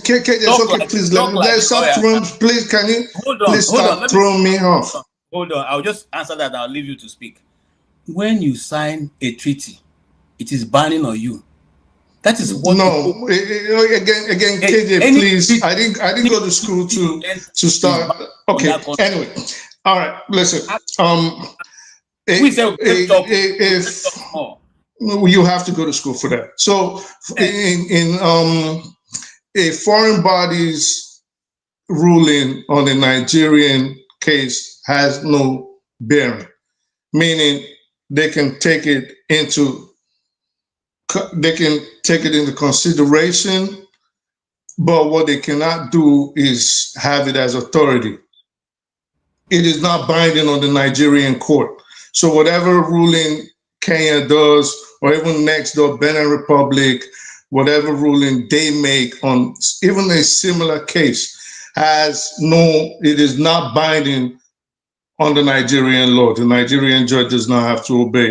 So saying Kenya said this or the United Nations said that, it has no authority. He's under Nigerian jurisdiction, he's under federal law, and he's under the federal constitution of Nigeria. That said, I think you also have to be mindful of certain things you say. You keep saying, well, why didn't you talk about this? And why didn't you talk about this? And this happened to Kanu, and why didn't you talk about it? I can only speak on the topic at hand.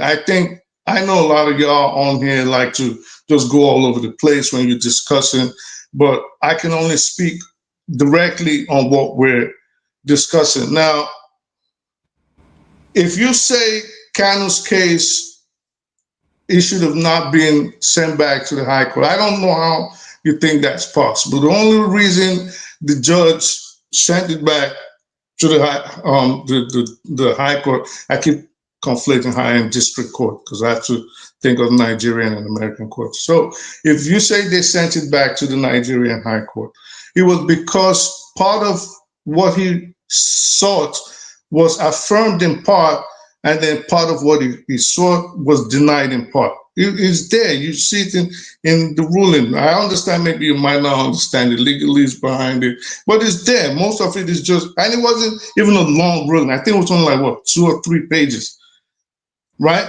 So you're saying now that what did he do?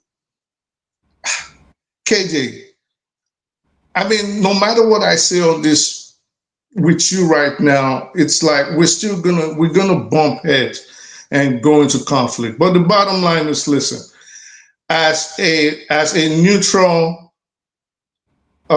spectator, as someone that has no dog in the fight, okay, I have none in the fight. I can only go based on what is presented to us by the court, what is presented to us by the government. And as it stands now, the government is charging him on the terrorism charges. If you're saying that does not exist, I guess that's your opinion. There's nothing else I can do aside from looking at the facts on the ground, and that's all I can go by. You know, so but saying, oh, why didn't you speak about this? If you want me to speak about something, I'll gladly speak about it if you present it to me. But what I will not do is just be all over the place and then, you know, we're just not talking about nothing. Okay. Thank you so much. Mr. Concern, you are welcome. Good evening, Dr. KJ. Good evening, sir. We thank the Lord. Yeah, God is good. God is great. All the time. You see, I came this night to chat here, you know, but when I see this two Niger cell, that's when my mind is starting to go, because I don't know what is his interest in the two Niger in this Nnamdi Kanu case. I don't know what they hate about that man. What if you ask this man, what did Nnamdi Kanu do? Or what is wrong with them? He cannot, I don't know, he can't even answer it. Just if somebody say, I don't want to be with you. I don't want to be with you. What is your problem? What can't you say, okay, go, you people go yourself, go. Since you people are clever, since you people knows everything. These Fulanis are useless, nonsense head they have. Nonsense head. Nothing they bring to Nigeria. What they bring to Nigeria is terrorism. Since I know Fulani, it's terrorism they bring to Nigeria. Nothing at all. Nothing. All their emirs, all their billionaires, where did they make their money? None of them work for that money. None of them work. None of them work. That nothing. That's what I'm confused. If people are not ashamed of themselves, everything they do is killing. Bye. They can't organize themselves. Nothing. People coming from Chad, visitors that came to Nigeria, they come to Nigeria to destroy Nigeria. What is wrong with you people? Why people don't have brain? Anywhere you people go, Chad is a problem. Niger is a problem. Mali is a problem. And Mozambique is a problem. In Central African Republic is a problem. Anywhere you people are, why can't you protect yourselves? Is it how people behave? Nothing. Nothing these people know. All their emirs they don't work anything. They only depend on government. Some of their workers both in Kanu, both in Gongola, all those places, they don't go to work. They go to work once or twice in a week or in a month. At the end of the month, they come to collect salary. Money they don't work for. Other people, the people who work in this country, they don't go out to look for money. They can't go out outside the country to look for money. They only stay in their desert to look for people who to kill. America should not come. America should not come to help. But today themselves, when Buhari opened the door for this Janjaweed, they were happy. When Buhari opened the door for these terrorists, they were happy. All their emirs, all their nonsense, they never said anything. They never said, no, this is bad. They never said it's bad, but they were happy. Now America want to come and say, well, no, America should not come. Look at the way they are just, and they're happy. America should not come. America should not come. America should not come because they want to liberate the Christians. Now they're not happy about it because this is where they get money. This is where they eat from. If anybody in this life in Nigeria, even all these Yorubas, all these people who are supporting this nonsense, all these their pastors, Ayodele and nonsense of them, if they believe that, if they think that this terrorism will stop, it can never. One, it will not stop because this is their business now. They're taking it as their business. So it will not stop.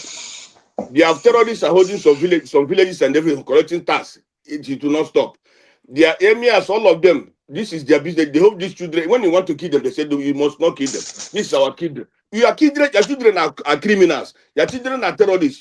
That's what you want us to be in the same country. I've said it many times. I don't like Fulanis, and I would don't want to be with them. I would not, even the only people that go to Kaduna, go to all these places, I will never go there. I will not. Even if it's the only place I will not. On this Nnamdi Kanu, I'm very surprised about what the Yorubas are doing, honestly speaking. Even if the Fulanis are pushing you people to jail Nnamdi Kanu, kill him, do this. Remember, time will come. Even if we didn't separate, even if that country is not disintegrated, one day that power will change. The only thing in this life that is constant is change. That's the only thing in this life. It must happen one day. It must. Whether Nnamdi Kanu and whatever happen, if they do anything wrong to Nnamdi Kanu, even if it take Igbos 1 million years, we must revenge. Because I don't see the reason why Tinubu is the president, Supreme Chief of Staff, Chief Justice Yoruba, prosecutors are Yoruba, the judge joining this case is Yoruba, everything is Yoruba. Still, they still keep this guy in there. But they're not even ashamed of themselves that Igboho was caught with gun. But nothing is, they're not prosecuting Igboho. The only boy they can prosecute is Nnamdi Kanu. With our Igbo useless people in the Senate and in the House. That's what they're doing. They think that, let me tell you people, any Igbo man you see in that APC is a criminal. Any Igbo man you see in that Senate, in that House of Representatives, mostly House of Representatives, is a criminal. Mostly APC. Any Igbo man you see in APC, look at their history. Check all the whole Igbos in that APC. Check their history. All of them are big criminals. Governor of Imo State, Odus Okalo, all of them, all those Igbos there that are that APC, they're all big criminals. So whatever they're doing with these Igbos, they not represent us, and they've never represent us. And I believe that one day things will change. These things that today I'm calling with one Yoruba guy. All these things these people are doing, thinking they're favoring the outsiders and taking. One day the table will turn. It is how these Fulanis that are protecting today. If you know this, their pastors, all this. These Fulanis will turn against them. They will destroy them. Because that thing you think that you are defending, you know you are defending evil. You think what evil you are defending is good. Shoyinka cannot talk now. Falana yesterday he was talking about Trump don't have statistics. Don't Falana have statistics? Where is the statistic for Falana? For Falana? Where is that statistics Falana have? Everybody can see. I want to ask. Let anybody point me in one village in that place where there are Muslims and where the Muslims were massacred in the north. In which village were there Muslims and they were massacred?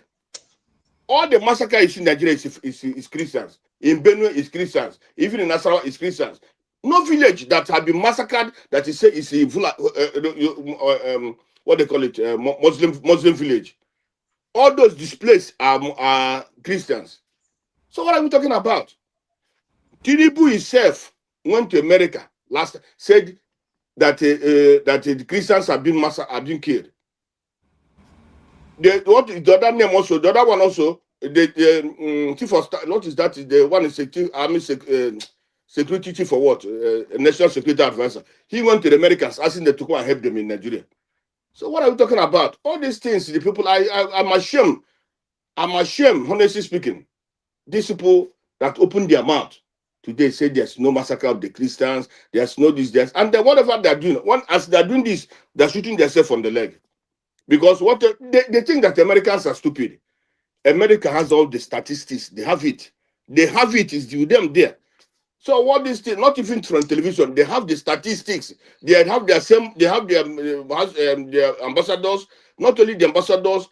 These people going to complain to them every time. They have it. They have the mass burials. All this. They have it. America is not the people you like those idiots in Nigeria that you can go and give bribe and they come and say this doesn't happen. Christians are even condemning themselves because of money. Ask one Yoruba man today. Ask one Yoruba man today. Say, this people are covering. What benefit are people going to bring from this Tinubu? Tinubu one is a drug dealer. Tinubu is not the name. Is what is destroying Nigeria today. That name Tinubu. You people don't know where it's coming from. You people don't know the father. You people don't know the mother. Even before the election, you people don't know. Before the election, Yorubas, 80% of Yorubas were not supporting Tinubu. Because Tinubu came today, start giving them appointments, That's why they turn around to support Tinubu. That is laziness. That is wickedness. That is people who are evil. Okay, you are eating people's blood. Give you nonsense appointments. Because you cannot work. All right. Thank you, Consign. I know that's your initial comment, so let me stop you. But now let's go back to just Nnamdi Kanu's issue. The judge have said he has given him a last warning to enter his defense. I'm coming to you next. Why is it so necessary to give him, to insist that he defends himself without telling him on which basis they are charging him? Because if a policeman stops you where I live and he wants to book you in, he will tell you you are being this thing, this is under this so they're charging you. Even if they are giving you, if they are writing citation, they will still write the citation based on the law which they are charging you for. I don't know if you understand what I'm saying. Now, you go to court and you say, my lord, I don't understand what I'm being charged for. Can you please read out what I'm being charged for? Is that out of place? Is it something that cannot be told him? What's wrong with that? Knowing that the Nigerian Constitution, and I read that part that says that nobody can be charged for an offense that does not exist. KJ, I mean, what we spoke about earlier, we spoke about the threat. So we spoke about the failing nature of the Nigerian state and the fact that the Nigerian state is failing. Again, if you go back to that discussion about the failed state, one of the things is that justice is no longer there anymore. People cannot find justice, or justice is bought, or there's an unequal level of justice. That's one of the important characteristics of a failed or a failing state. Justice, I'm not sure, is under pressure by the powers that be. And in my opinion, my feeling is that people underestimate the hold that the Hausa Fulani hegemony has on the Nigerian state. People really, really underestimate it. They don't know how strong that hold is. All the people in the south, the Nigerian state. Yes, you are right. You are right, my brother. You are very, very right. They don't know. The Nigerian state is captured. And that's why, that's why you can see somebody banding AK-47 and Nnamdi Kanu is still in jail now. That's how Shegumi can be doing meetings with terrorists and talking about the Nigerian state is captured. And Justice Omotosho is just following a dance, allegedly, in my own opinion. The way I see it, based on so that somebody will not come and sue me. I told you before, I don't have energy to fight any legal battles. And I know that all these YouTube will be available on the web. But in my opinion, I think he is under pressure. The way I see it, I'm not basing that on any facts, but I'm just telling you on the characteristics of Nigeria as a whole. I think he's under pressure by the powers that be. What people don't understand is that there is a plan and an urgent need to conquer Nigeria. It's when you see the plan, it's urgent. You see how the attack is coming in droves on a daily basis. It's an urgent need to capture Nigeria. You are integrating Boko Haram to the Nigerian army. Shegumi's son is now a lieutenant in the Nigerian army. A lieutenant in the Nigerian army, the child of a known extremist. This guy has the potential to become a chief of defense staff of the whole Nigeria that claims to be a secular state. In this country called Nigeria, people killed and burnt Deborah in Sokoto, and they are walking free. And let me blow your mind. Nobody came out and fought for Deborah to get justice. And people are saying that the Nigerian state is a fierce and equal state. How do you expect Nnamdi Kanu to get justice? He can't get justice in this kind of situation. When people are able to take law into their hands and kill other people. Evangelist Eunice was beheaded in Kubwa, Abuja, the nation's capital, for preaching the gospel. She was beheaded in Abuja here, in Kubwa, there in Abuja there. And you are saying, and nobody was charged. And you are saying you expect this person to get justice? Nnamdi Kanu to get justice? Sunday in Taraba defended himself against a headsman, and he's been sentenced to death by hanging. If all these things that are happening, do not tell you that the Nigerian state is captured and you are expecting Nnamdi Kanu to get justice, you are wasting your time. Nnamdi Kanu cannot get justice. The only way Nnamdi Kanu can come out of that cell, captivity, is by two ways. Either they charge him and Tinubu pardon him from a political point of view, or he gets pressure. Tinubu gets pressure, serious pressure from international communities, countries like USA, to release it. Otherwise, Nnamdi Kanu cannot get justice. That's just the way I see it. Nigerian state is captured. This current Fulani infestation that people are seeing has been going on for a long time. Now that they've captured the Nigeria, see, why do you think Buhari was desperate to become the president of Nigeria? This guy started contesting to become president of Nigeria since 2003. He was very emotional. Each time he lost, there was violence, and he never came out to condemn the violence. In the north, there was violence in 2003, in 2007, in 2011, until Tinubu connived with him, and they went to Obama And they were able to get rid of Goodluck Jonathan. What those people did to win that 2014 election is what will finally break up Nigeria. They thought at that time that they were trying to see what they did. The facts are there. They imported terrorists from Chad, from Central African Republic, from everywhere. When you look at these people, do you think some of them look like Nigerians? We have lived in Nigeria for many years. I know most of you are older than me, far older than me. Some of these people you are seeing online, do you think they look like Nigerians? The kind of atrocities these people are doing.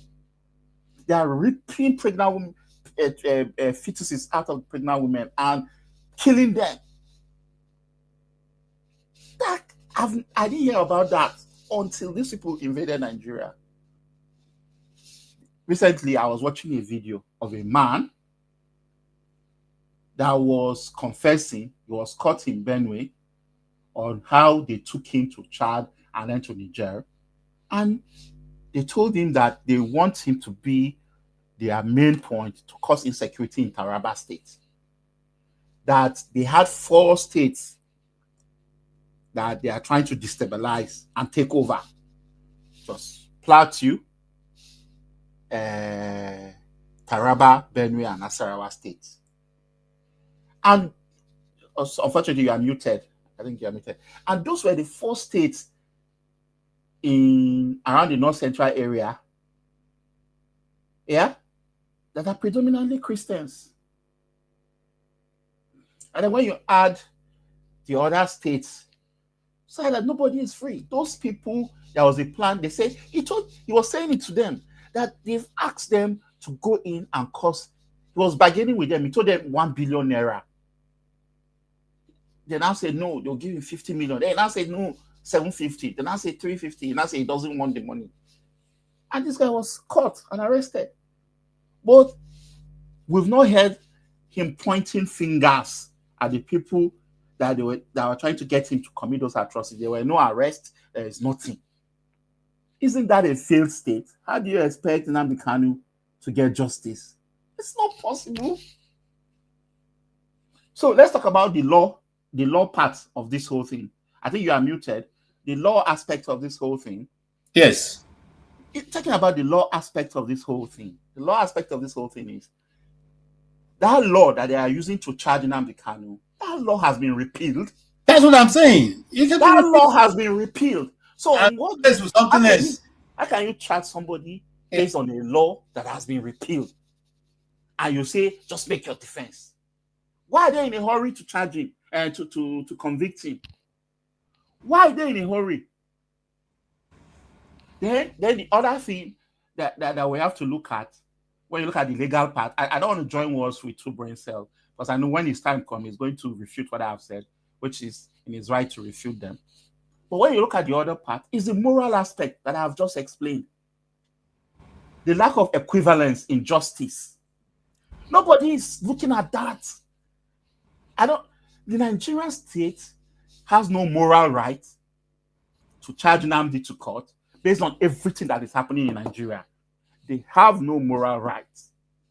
And that's why when you say we are a sovereign state, you are not a sovereign state. How can you say you are a sovereign state when a president in the US can just come and say you are not a disgraced country, when you have parts of your country that is under you're not a sovereign state, when people cannot get justice? I beg. I don't know what to say. I'm just waiting for this contraption to just completely end. This contraption has to end. The only way Nigerian can move forward. I was watching Omoye's YouTube program yesterday. She said the seed has to die for a new one to germinate. And I hope when the new one germinates, it's going to come out with different branches so that everybody can go his way. This is not possible. Nigeria cannot work. Anything those people in the north are doing, North are doing, it cannot work. And if Donald Trump refused to do anything about what is happening, it means he has completely signed the complete extermination of the Christians in the Middle Belt. They will all die gradually. It will, in the next 20, 30 years, you'll find that the governor of Plateau, the governors of Taraba, the governors of Benue will start becoming Muslims. It's going to happen. This is how they take over. This is an Usman Danfodio campaign. And that's where I will try to end my rant. Thank you so much. Yes, two Niger, one brain cell.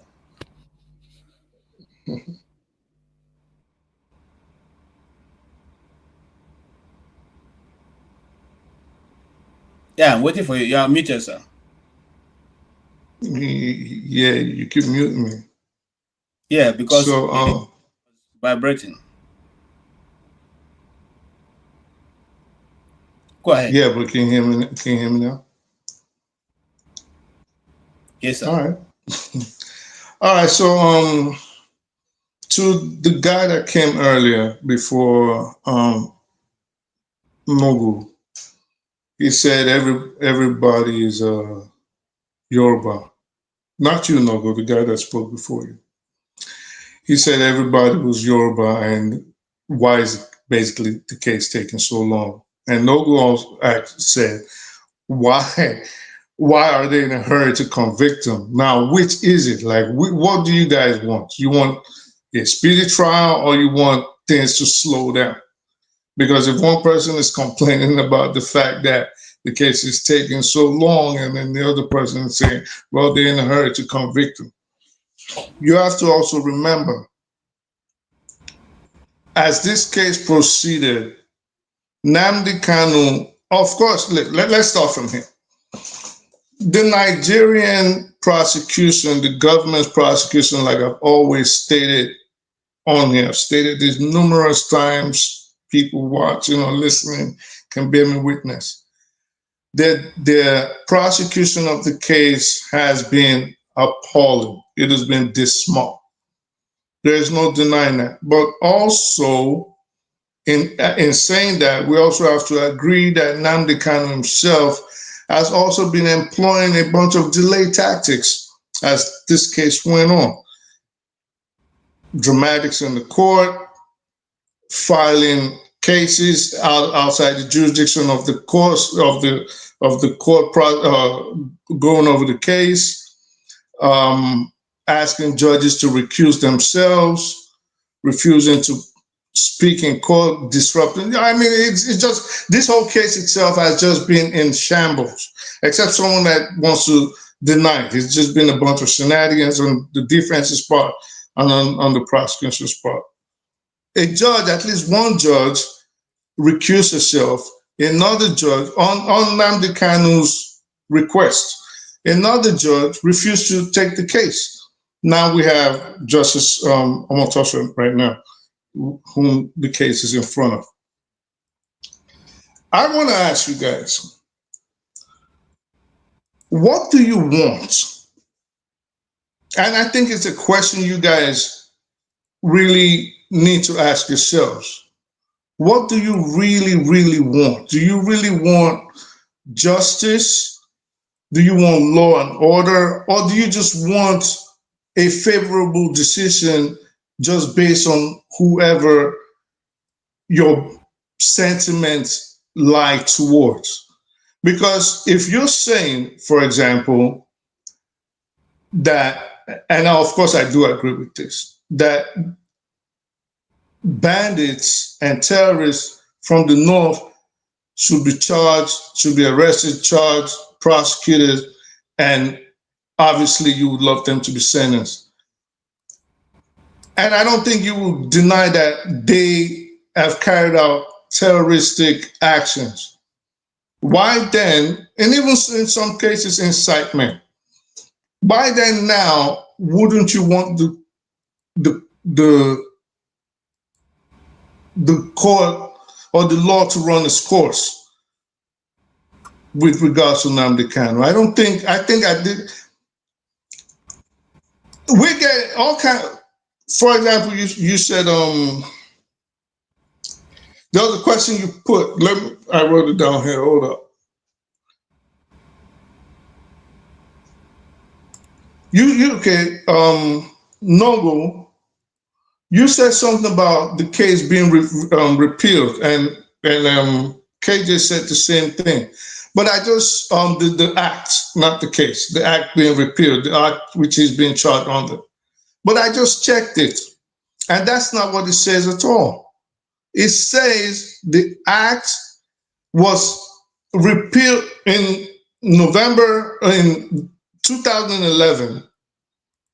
The act was made. In 2018, because they wanted to add certain international clauses, it was repealed and reenacted. So it used to be the Terrorism Prevention Bill. It was the act. And now it's a Terrorism Prevention and Prohibition Act. So it's not like he's being charged under a law that does not exist. He's being charged under a law that was reenacted, which is the law now. No. Content. I want to add something. No. I'm not doing emotion. I'm not doing conjecture. If you want to argue on the face of the law or discuss based on that, I'll do that. I'm not doing the ad hominems, the insults. That's why I ignored you. I'm not doing it. So, in essence, KJ, that is it. You know, for us to keep going round and round, this is the law as it is. I think the law is applicable to the charge. All right, and I think the judge is actually being pretty patient, if you ask me. The judge is being exceptionally patient. From coming on the day of trial, you fire your attorneys. He's giving you time to even go look over the cases. They gave you the discovery, gave you time. It's even practically asking you to put up a proper defense, because these things are going to help you. If you are found guilty, they're going to help you on appeal. And whatever you do not present right now in trial, you cannot litigate them on appeal. It's not going to happen.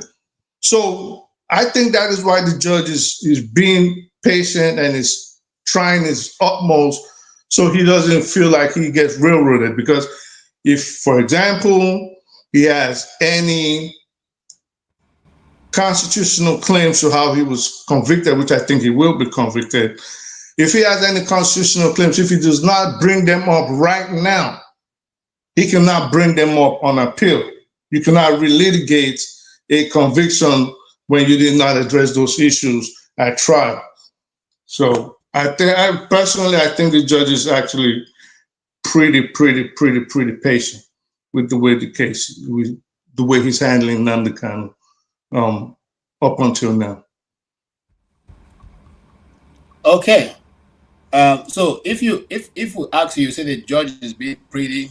So since the judge is being pretty patient and the user asks you to please show me the charge for which I'm being charged, what is then what stopped his patience not allowing him to read out that charge that he has been charged? I don't know that he hasn't read it out, and I don't see what a big deal would be. KJ, you asked me a question. Let me answer. Let me answer. I don't know, but KJ, is it okay? Is it KJ? Let me answer. You're not privy to the case, just as like I'm not privy to the case. You're not the court clerk. You're not the stenographer. You don't have eyes there. You're not there. So just like I don't know, you don't know, no matter how you feel, except you're telling me now that you're God. So I don't know that he hasn't read it. But like I was continuing to say, if he hasn't read it, I don't see a big deal in saying, this is what you're charged with, this is what you're charged with, this is what you're charged with. I think he should. But if he doesn't, maybe there's something under Nigerian law that he feels might end up being something that Nnamdi Kanu could bring up on appeal. And maybe he doesn't want to put himself in that position. And that, I don't know, but you don't know either. You've not seen you haven't seen the transcript. I haven't seen the transcript. We're not in the court. We don't have ears or eyes in the court. So I don't know. There's a picture on your screen. Do you recognize the guy on the screen? No, who's that? Okay. That's one of the lead terrorists in Nigeria. Right. He's having a press conference addressing ministers and addressing governors in the so-called peace meeting. That's how he came. And he went back that way. So if you've been following what is going on in Nigeria, you should have known him, because that's why I brought the picture. I've seen his face. I don't know him. It's inconsequential for me in a lot of things. But what is your point? But he's one of your brothers. You're supposed to know him. Nnamdi Kanu is your brother too. Nnamdi Kanu is my brother. Yes, he's my brother. Very, very big brother. I don't even know what I'm talking to you. Please stop talking to me. Anyway, KJ, I'm listening to you. Stop. Mr. Concern, stop. Nothing. Now, when Nnamdi Kanu's residence was searched, the DSS of asked, "What did you find with him?" He said they found a cell phone, the transmitter, and they asked him, "Is that all you found? Can you bring?" You said Nnamdi Kanu was involved in terrorism. He said yes. Yeah, he killed a lot of people. He said yes. Can you bring any family that can say I was affected by Nnamdi Kanu? It was because of Nnamdi Kanu's broadcast or whatever I heard that made me to do this act. Can you bring one person? And the man said, well, he doesn't have anybody. Now you have said that they have been impatient. The judge have been patient with Nnamdi Kanu, and you have given literally what the Nigerian media vomits out every week. Because those are true. Those are not the facts. The fact that Nnamdi Kanu have been in detention for over getting to 10 years now, okay, under this same thing. It was because of Nnamdi Kanu they invented Operation Python Dance. But KK, what's your question with regards to this picture that you asked me when you put it up? What's your question? Yes. We say what's the question? Yeah. I mean, you put it up obviously to ask me if I know him. So what's your question?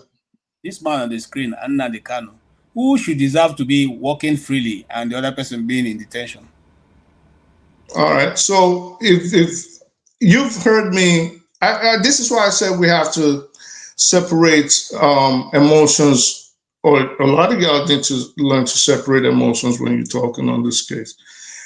If you've heard me speak on this issue, you've heard me speak 50 times on it, at least, maybe 100. And my position has always been that this so-called repentance that the Nigerian army does is either you convict them, but preferably I say kill them. I say in a situation like Nigeria where justice doesn't reign supreme, you have to eliminate them. I've said this 1,000 times. And which is why I mentioned Ngo based on what he said and what you're also saying now on what your guy down there said. Do you guys want justice or not? If you want justice, then it shouldn't matter who it is being meted out to. Now, as regards with Nnamdi Kanu, let me tell you something. There's in the United States, right, for example, you don't have to practically catch someone committing an act before you can convict them of that act. This is why we have conspiracy laws.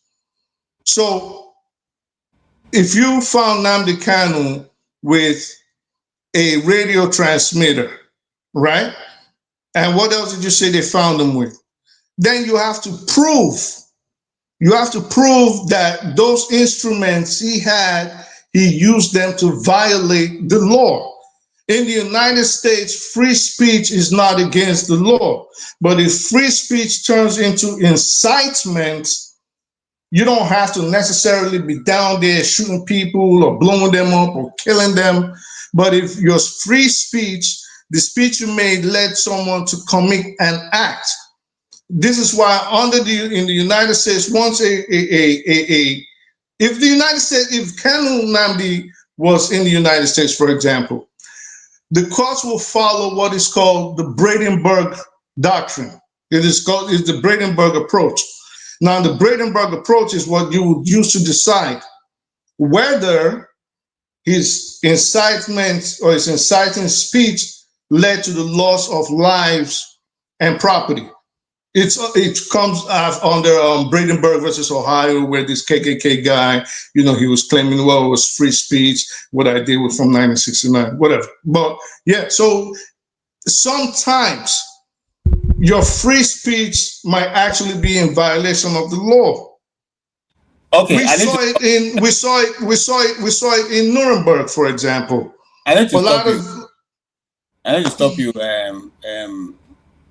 Two Nigeria, one brain cell. You know why I need to stop you? Sam Amadi, who teaches law, who is a lawyer, was there the other day, and you put up this same argument, and he said it's not correct. He said that's not true. I wasn't here. Don't lie on me. I wasn't here with Sam Amadi. Okay, one of your people, came and put up this. Don't lie on me. I wasn't here.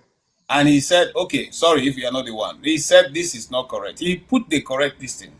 And said even at that point, the man. What is the correct listing? What is the correct listing? Okay, hold on, sir. Just give me 1 minute. I have one more video to play.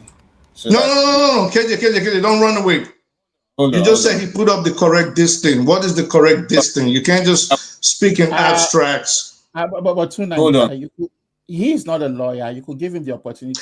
No. But if you know you're not a lawyer, I'm not saying he has to speak from the point of the law. He said a correct. 1 second. He said he put up a correct. 1 second. He said he put up a correct this thing and then moved on. What is the correct this thing? Let him bring up. You can't just speak in abstracts. Explain it to us so we can have a genuine conversation. Day of November 2025. I'm just coming from DSSS now, where I went to see Mazi Nnamdi Kanu to discuss, to know how far he has prepared in respect of the things he needed to file for his case tomorrow.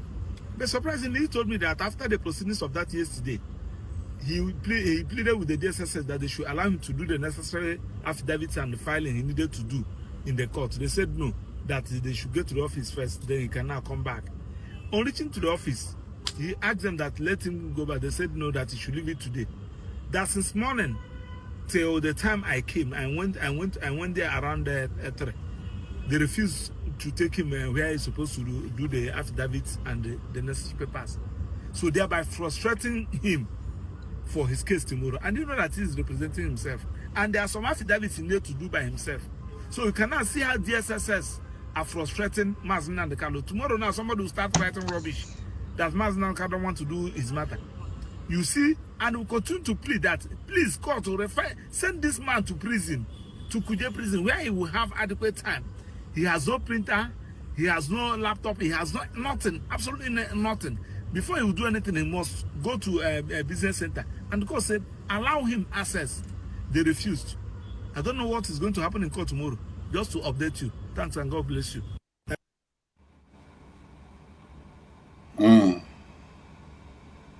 Okay. Thank you and God bless you too. Thank you, gentlemen, for coming. I can see support diaspora voting, aka Sam Loco. Okay. Loco P. Loco P, you're welcome. Maybe I should let you cool down before you have your first show. Why are you are now doing boju with your image? Why now? No, just I mean, somewhere the background is implicating.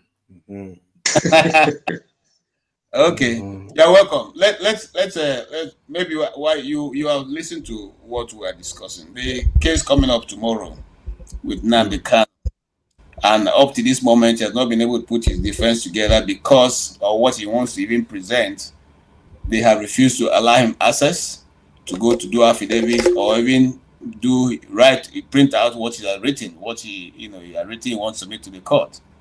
And apart from that, last week the DSS officer felt so aggrieved that he went in there to go and fight Nnamdi Kanu, beating him and kicking him.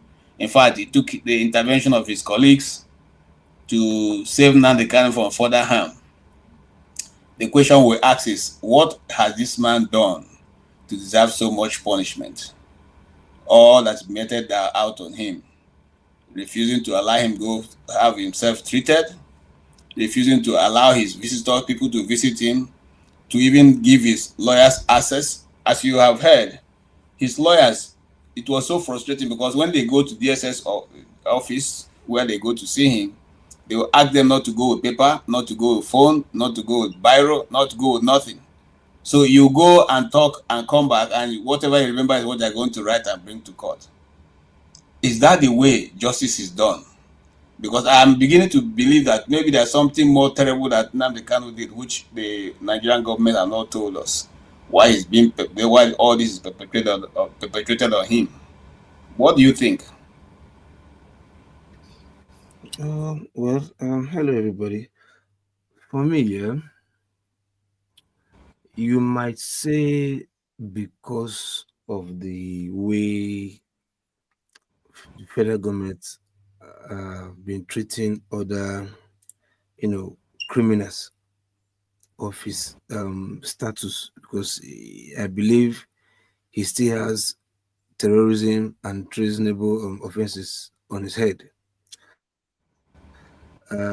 So other bandits, militia that have maimed, ransacked, killed, and terrorized other Nigerian citizens, many of them have been shown pardon or whatever in the name of rehabilitation, which I strongly detest. Like Boom said, they are all supposed to be executed, all of them. Okay, so but for the federal government to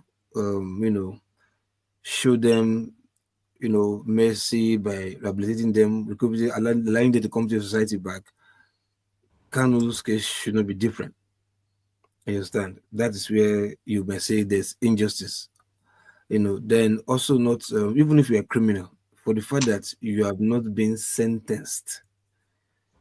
Even criminals that have been sentenced, convicted, they still have rights to sentence. So, but his own case, where I believe his own case is there, is because one, there are too many interests, both from his people and from the Nigerian government, so to speak. Maybe from international community, you might not know. Because of the interest to make Nigeria become one and be making Nigeria. You may be surprised you have too many foreign interests making sure that this guy stays there. Then for his own case, now it's simple for me.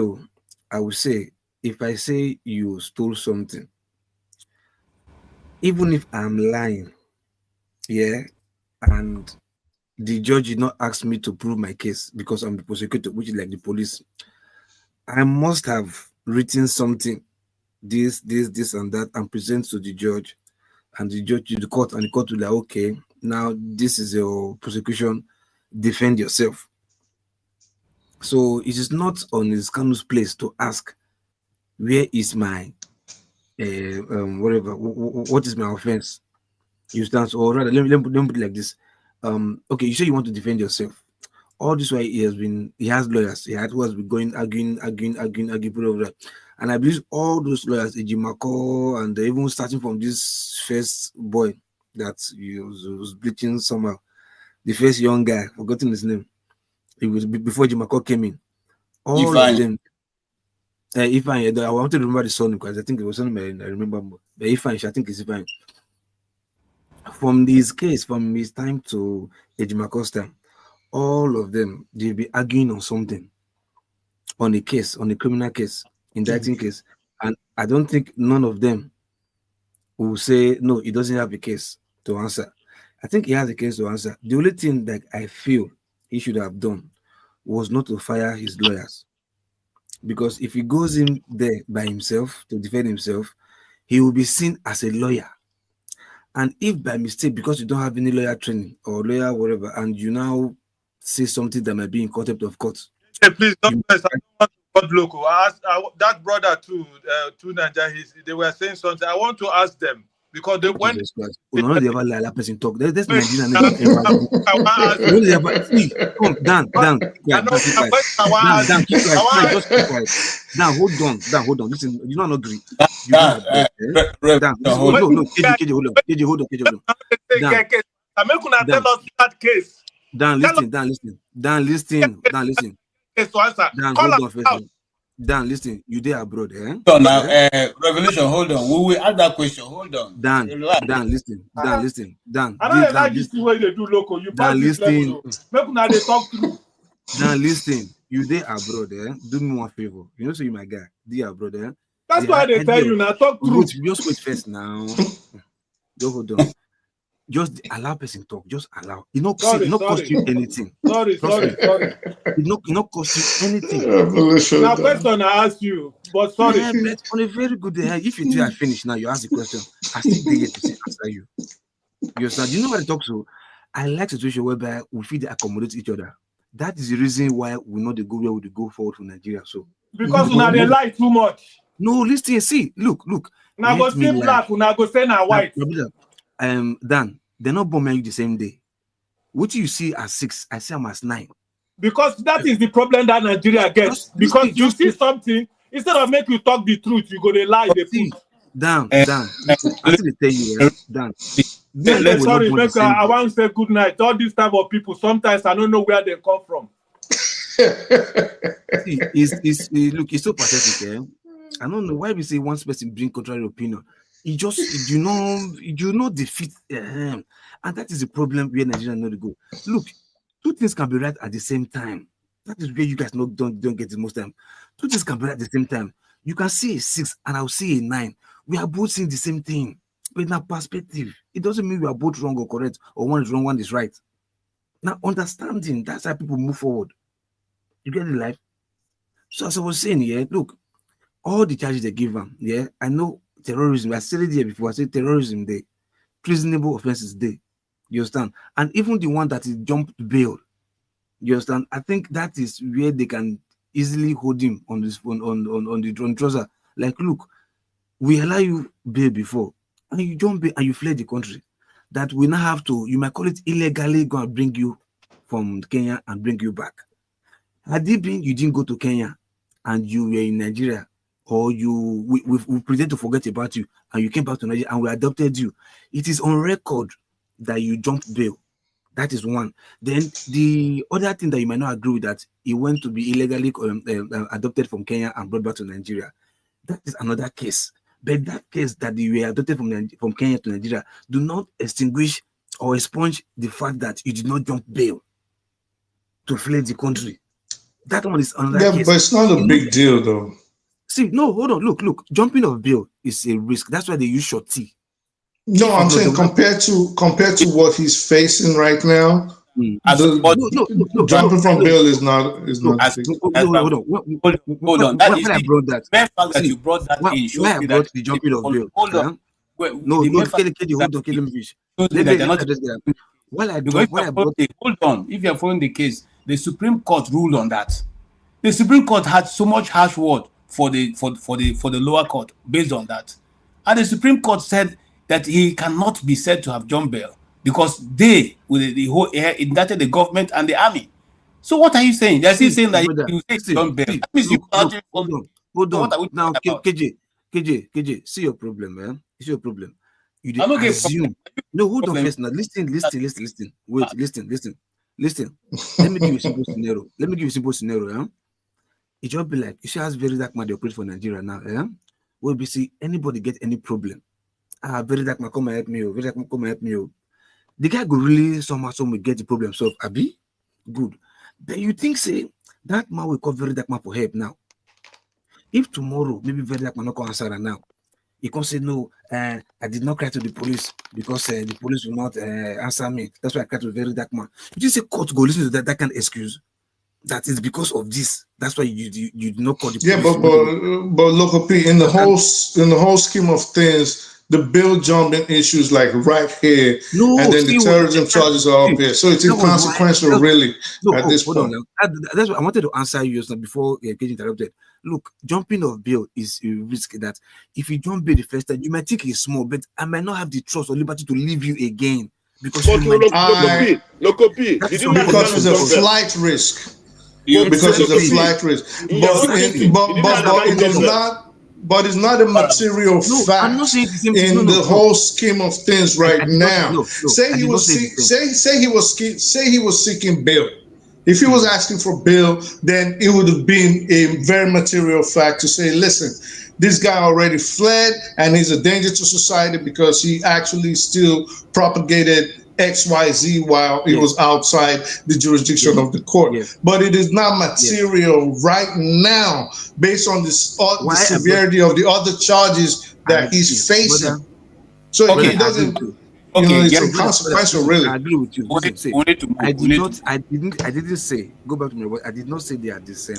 I just brought the issue of jumping of bail because KJ was saying like going out to go and do photocopy this and come back or whatever.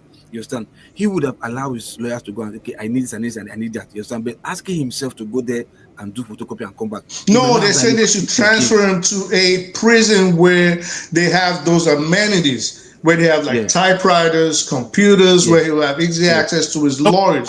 But he's under DSS custody right now, so he's in solitary confinement. So he wants them to amend the way he's being housed right now. And the court is saying, well, we're not going to do that. We're not going to acquiesce to all your demands. We're not going to let you go to a hospital of your own choice, and we're not going to let you go to a facility of your own picking. So this is where the conundrum is at this point. So he's not saying he wants to go to the streets.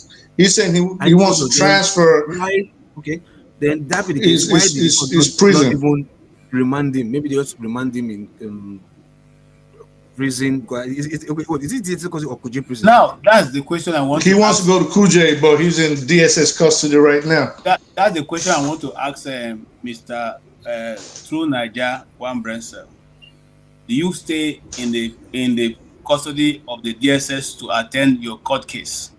The DSS is the one prosecuting you, and you are also kept in their own dungeon. Is that done? Is that lawful? Is that Nigerian law? No. If it doesn't violate, you know why? Hold on, I'm sorry. You can still be. You know why? I've seen a situation whereby you go to a court, ideally, because my understanding was once after you go to court, from police cell to court, from court, if they don't see your case that time, either you go to jail for awaiting trial or you go to jail for conviction. I've seen situation, not even one, several times, where the court will still order the police to take that person back to the cell, not even in prison at all. Right. Maybe if it doesn't violate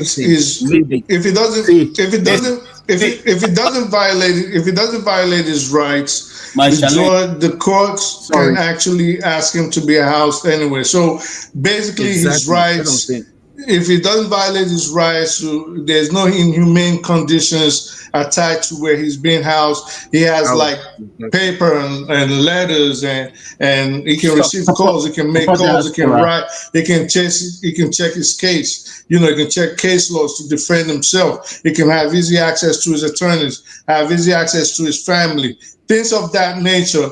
Then that would not be a problem. But I don't know. And because of the high profile nature of his case, again, they might, I don't know what kind of security agreement they have, so I don't know. But if it violates his rights, then that is where there's a problem. There's a big problem, yeah. There's a problem. So if it violates, I'm sorry, Tunanja, I just want to quickly, because I've been quiet for a while, I just want to chip in.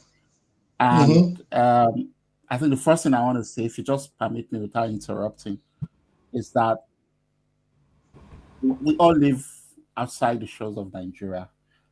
And there's nowhere for a case of this magnitude that you put someone in a police custody. DSA is just an equivalent of a police. They are just an arm of the police. Yes, you can't keep him there.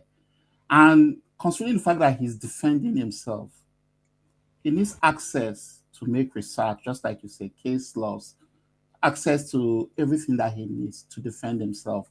Even before then, when he had his lawyers, he didn't have an opportunity to consult his lawyers in privacy.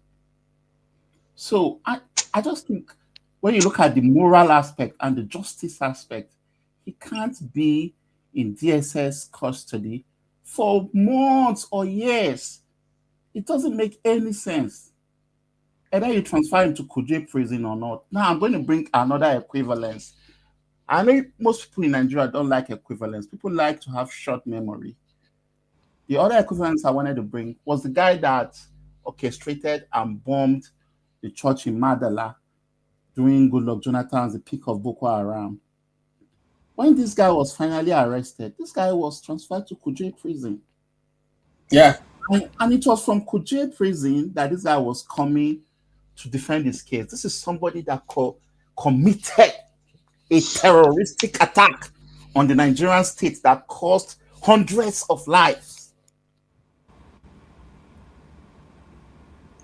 Under the US Constitution, that guy will be in a maximum security prison.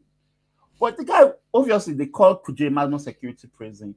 But I mean, shouldn't that guy be under the DSS custody more than somebody like Nnamdi Kanu? Now, we talked about the issue of John Bell. I think just like you said too, Nigeria, it's immaterial because the Supreme Court has already made a ruling on that he didn't John Bell. So I don't see the point that Support Diaspora was even making at that time. It's useless. I mean, it's not relevant. So my point is, that brings us back to the main issue of this whole Nigeria and the trial of Nnamdi Kanu is that the Nigerian government has lost the moral rights to continue to prosecute this case. And largely because of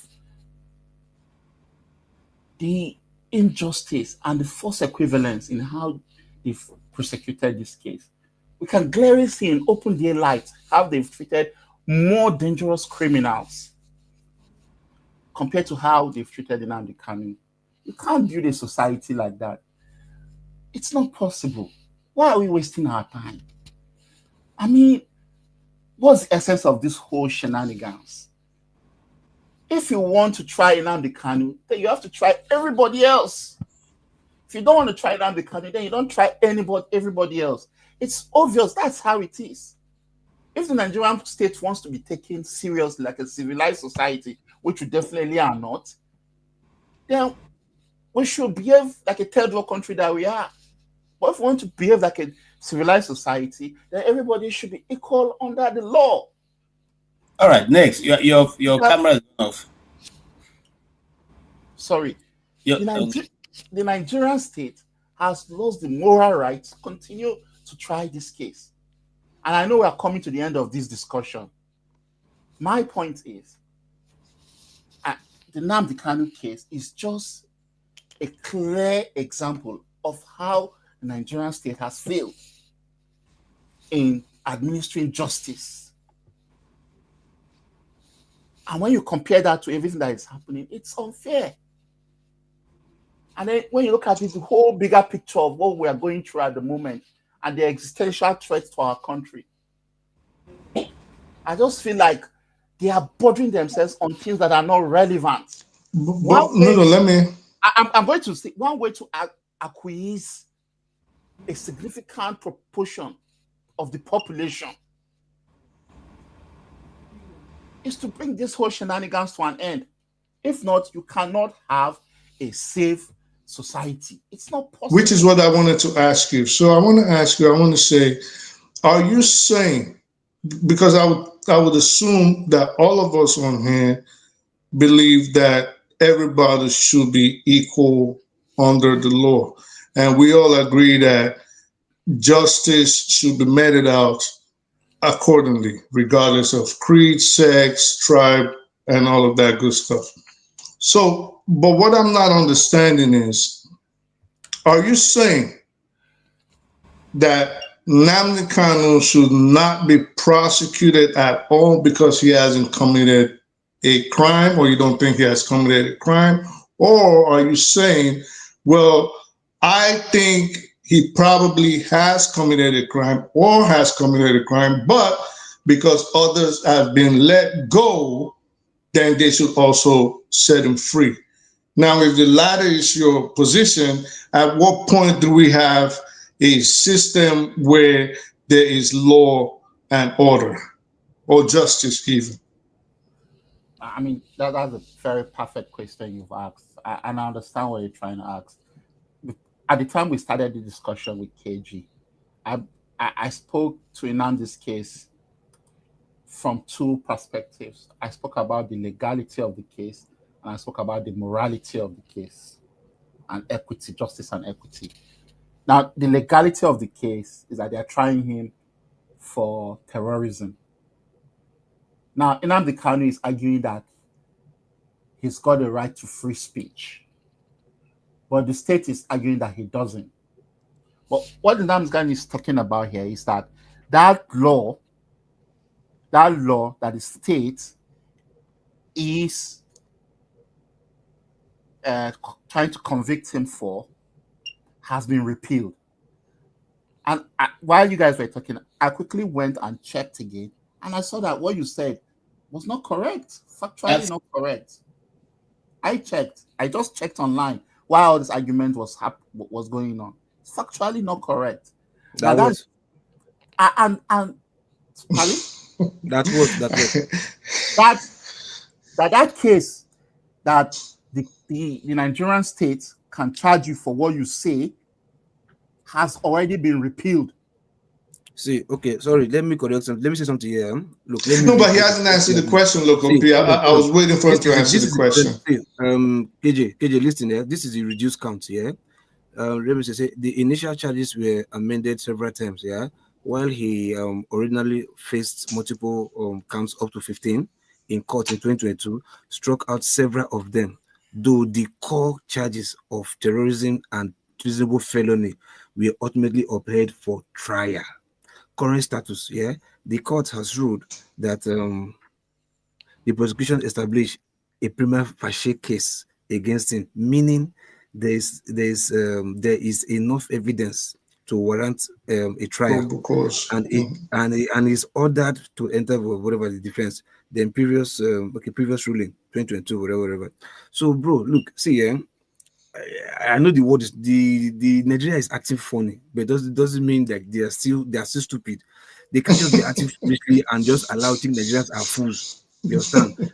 If it doesn't have anything at all for trial, at all. I know I think I was following the case when the Mako said that they were shaking hands, jubilating that they've cancelled many of his whatever. They did not say they cancelled all of them. The Court of Appeals. You understand? They cancelled many. They cancelled all of them. Local, hold on. You see, I think we should do better when we're coming for these programs. Read up on the topics and see. If you don't have the history of what's going on. I'm just reading. I am a bit concerned because that is why when a situation is placed on the table, you guys are going. Hold on. You are going from a very far end. You're coming from a very far end of the stick. Okay, and I'm not saying this because. You see, there's an, let us face it, whether we like it or not, there's an Igbophobia in Nigeria. Show me my friend. Show me my friend below. Nnamdi Kanu was not Igbo, he would never have been there in the first place. This case would have been long done with. The only reason why this is going on, I will keep going on, and I will give you my opinion, and my opinion is simply that they want to look for whatever possible way to either send him to jail, or send him to hanging, or send him to life imprisonment. Okay? In the same country where you're telling me what you're just trying to say now is where these people like this are existing. There are more than 20 of them who have taken human lives, who have taken communities, who are still asking for money from federal government. It is the same federal government who gave these same individuals on your screen 100 million, 100 million, is it 100 million or 100 billion in Buhari's first term, to go and settle themselves. Did anybody ever ask what that money was used for? You guys come here, you just sometimes I think we should. I don't know if you can repeat yourself. So I didn't hear you properly. You don't like us too much, but it's okay. You don't. You're gonna answer the question. That I think it's unfair. for you to do that. KG, hold on, I don't understand the wait. I read something here currently just now. You said I should go and read the topic. I just read the topic just now. No, what you read is too mundane for where we are with this discussion. No, hold on, wait. Okay, let me understand you clearly. Sorry, let me understand you clearly. I read something to say current, whatever, just now online, yeah?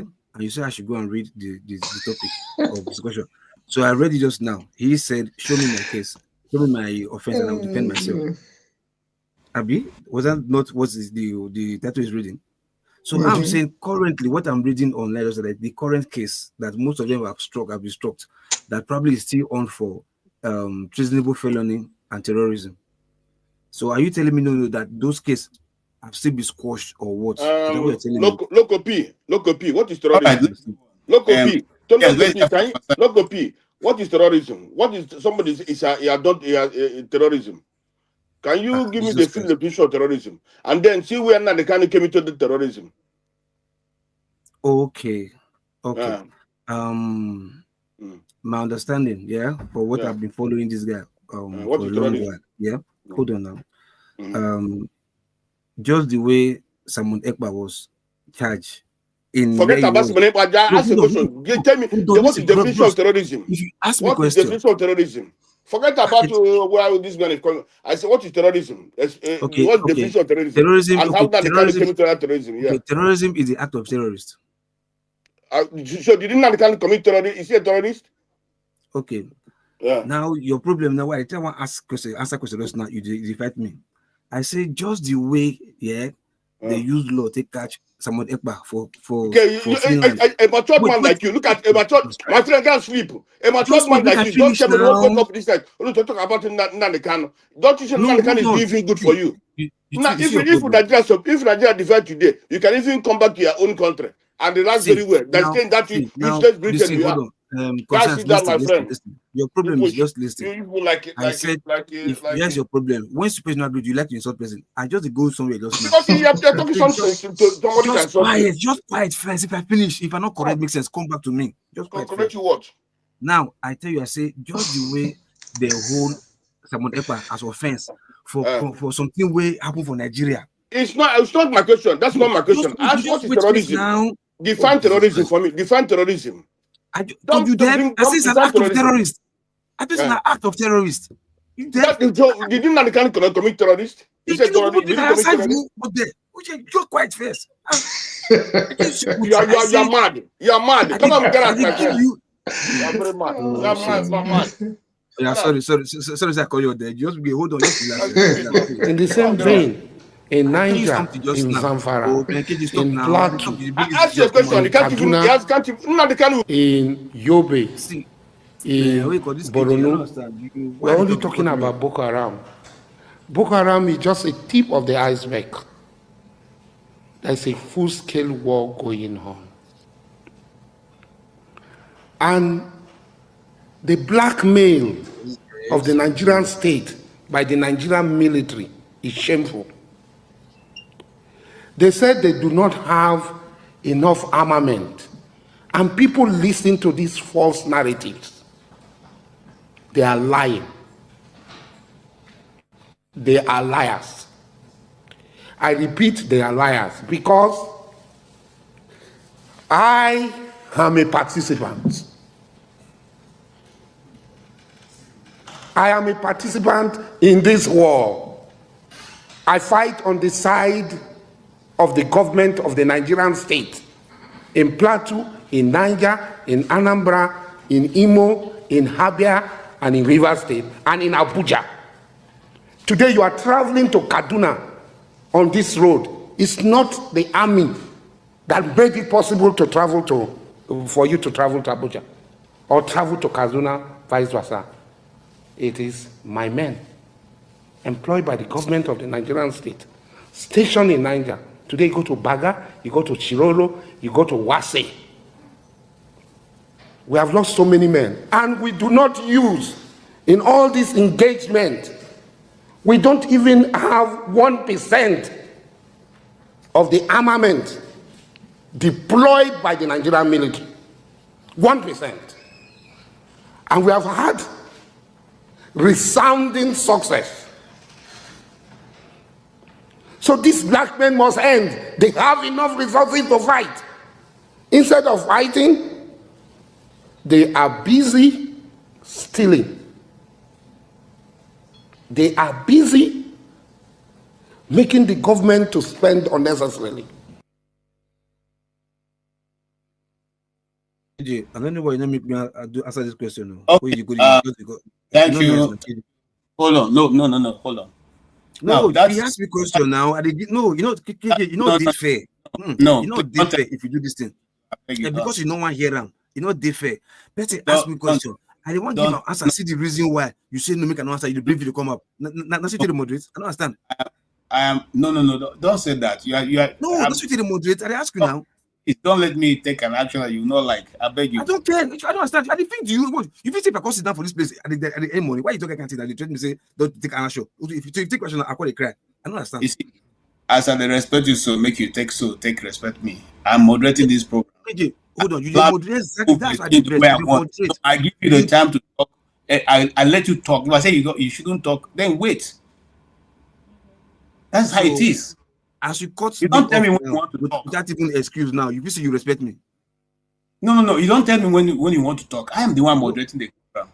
Exactly. Please. But as you cut me off with video now, is that respect to me? Because I've been asking you to stop since you didn't stop. You asked me to stop. Yes. All right, come on, let's get on with it, man. Come on, let's get on with it. I don't want to go through this. I beg you. Now, I played you that video. The comments you guys are making. The comment I've been making is that Nnamdi Kanu is one of the deadliest people to exist. But I played you this video because this same man said something very interesting that many Nigerians do not talk about. He had been fighting in many places. I have been fighting in the 5 eastern states with his men. Now, when the issue of unknown governments comes, they say it is IPOB, Nnamdi Kanu, ECN, Eastern Security Network. It is unknown government, Nnamdi Kanu. It is Biafra, this thing, Nnamdi Kanu. But nobody mentions the fact that this charlatan here has his forces maiming and doing all kinds of evil things in the East. Even till tomorrow, he still have his army well armed, living in the South. The DSS have not gone to bring him out. They've not gone, the army have not gone there to shell it down. He is still living. He has arms, ammunitions, and doing as he likes in Nigerian space. But nothing happens to him. Okay? Nothing happens to him. But the man who does not even have one small Adla Makalon, the one that used to say, don't choke your hand in my mouth.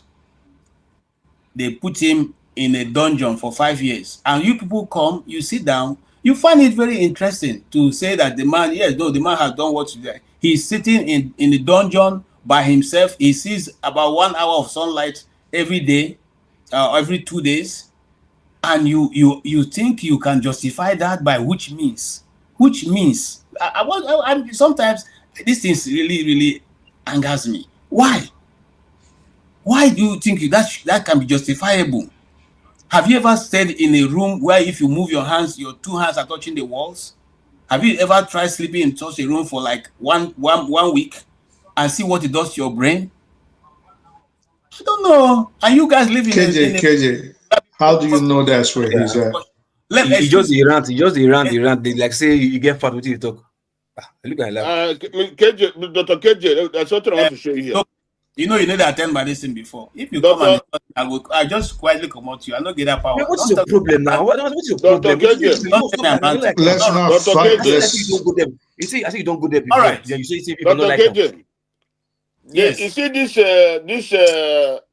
this Yoruba chief or Yoruba icon. They call him icon. Noble nonsense. He said the federal government should apologize to Igboho for invading his Badan house. Can you imagine? What such a man can be able to talk? Igboho that was found with gun. they're not prosecuting him, and he's not saying anything. Now, like one Africa. It's good that he came. The other day he was talking. The other day he said whenever he comes here, whenever he's talking with both Lokopi, both the other one that has big head. What is AY? Both with Niger. So you can talk. Your man, you can talk. I have been with them before. I used to argue with them in the night. My brother, when you argue with these people so that these people hatred in them is not that they're not like people who have been in abroad. They don't like people. They don't talk like people who have been in abroad. I'm telling you, because people who have been abroad, you see the way they talk in a very reasonable way. But these people, the kind of hatred they have for other tribes, for Igbos, you can see that it's much. I'm telling you. These people are calling. Let's ask. Hold on, Logopi. Constance, listen. The truth be say, let me tell you the truth. I don't say make you hold on now. If I talk, you go say I know you know hear me. Oh, but you see, but if they talk just now, you leave and make it talk because in the point I was giving time to talk. Allow him talk. Allow the you don't see him. Logopi, you have 2 minutes. If now one debate whatever, you know if you fluff, you know because they watch you. They see your aunties. After you believe for fathers, people are doing the same thing. See, look, Constance, you asked me the question the first time. I have seen what this guy do. I give you analogy. I say, see, the thing where you just what he commit. You might say yes, he did not physically there, whatever. They use something to hold him, right or wrong. That is left for the court to answer. But I just tell you, okay, what did they use to hold him? Terrorism and act of felony treasonable, whatever. Why did he just now? Yeah, like because where he is. He was broadcasting materials that recruits whatever, and they will this ASN where he recruits, they brand them because of their action. You might say, what is their action? The federal government know the reason why he brand them terrorist act, and you will be the convener. It now makes you a terrorist. You see, even before ESN came, let me excuse me. Hold on. Even before ESN, they have already put that terrorism. Even before he formed ESN.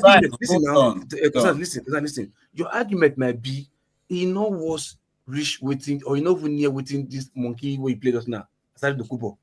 Waiting to carry gun. Yes, everybody knows that. Started supposed the rotting in jail. Everybody know. Maybe go whatever. We agree. Federal government they partial by leaving them, but that not mean say because of say Nnamdi Kanu they tell them okay yes you recruit people where they terrorize a certain set of people, and that is which is an act of terrorism doesn't mean you're not a terrorist. That's why I did bring the analogy of Simon Ekpa. Simon Ekpa did a parlor. He not carry pin. He not carry barrel. He just with the material where they broadcast. You see, some people from Southeast use them, they commit harm. Now that one they charge them for. Let me tell you. That's why I bring someone Ekpa matter coming to the matter. You're not listening to me. Carry whatever. You're not listening to me now. Listen to me. I don't want you to go to Simon Ekpa because we're not dealing with the same issue here. I just give you and this analogy. Yeah, he's comparing. He's just comparing it. I just tell for you. No, they're not the same. Because that's the argument your media in Nigeria is trying to draw. See, and we hold on. This is my problem. Hold on now. Listen, if I did the spill rubbish and people they communicate somewhere else, they might hold me like a bull. Don't you get? Leave Simon Ekpa now. I might still be here now talking rubbish, saying whatever, and people they commit crime. They can say it against me. Thank you. Let's move on. Sir, Okpabi. Sir Okpabi, welcome. Can we hear your own part portion? Is it Okube? It's not Okpabi. Okube, okay. Okube. Now, Steph, change name. Okube. Good evening, and you are welcome to the show. I think we're almost rounding up, but because of the two of you, I'll give you more time to speak. So now that you are here, Okube, and what you are saying now, if what you finish saying now and your cousins in the village take it and go and break into somebody's house, you'll be charged for that crime, right? Good evening. Can you hear me? Good evening, sir. Yeah. All right. Loud and clear. I think it's just an easy way of looking at the whole thing. I just I am not here to defend whether the government feel that they have enough thing on Nnamdi Kanu or not. But anybody who is a Nigerian or who is a human being who have not seen that there is injustice in the process the case is being handled, the person is not really not being sincere. I don't like a society where there are different rules for different people. You don't build a society like that. We know that all the things that is being, the case that is going on, there is the major crime that he committed is that, in my own thinking, they believe that his activities is a threat to the unity of the country. And that they wouldn't take it lightly with anybody who they believe is going to do anything that will lead to the division of the country. Forget about any other thing they're telling you. Because I thought that there was actually, I was waiting. Anybody that knows me knows that I've never really defended Nnamdi Kanu as a person. But I watched keenly when the prosecution was laying out the evidence, and I was surprised and disappointed because I was thinking that there must be something that they're going to bring out. I was surprised and disappointed with the level of evidence that they brought out. And if there's anybody here that followed that proceeding, that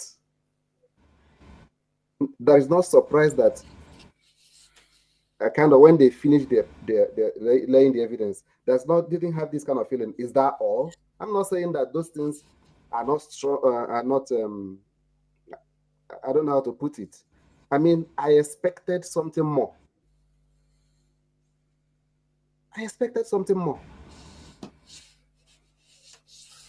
But I didn't get it. If the government felt that they have strong thing against him and they are convinced that they're going to put him to jail, which they have the power to do because anybody that have witnessed the way Nigerian judiciary have been working, especially for the past 2, 3, 4 years, will know that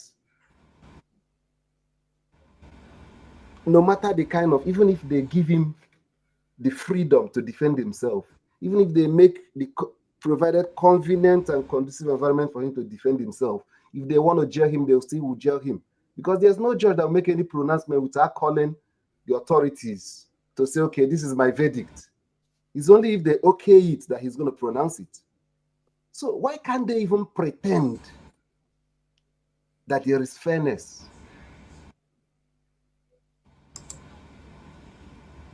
I mean, even if he's a mass murderer, and he feels that he's innocent, and he's not in the position to even discuss with his lawyers to ask him some pertinent questions, and they have a kind of one-on-one conversation. I mean, my attitude for a while had been like, let them get this over, let him get over it, because I know that they already have there's a premeditated conclusion. They are just buying time. It's obvious. Because if this man is a danger to the society, he's a flight risk, is whatever, that's the reason why you must keep him. Because that's why I asked whether all of us followed when the prosecution was laying the evidence. Because when they talked about how he was kept inside a solitary confinement, how he comes out only 1 hour a day, DSS did not deny it. They only said that they did not know. Then if you that kept him there did not know, who will know? Who's going to know? You kept me in your facility and I said that I only come out 1 hour a day to receive sunlight. And George asked you if it is true. You that kept me, you say you don't know. You are not aware. Who's going to know? Am I the only one that heard that?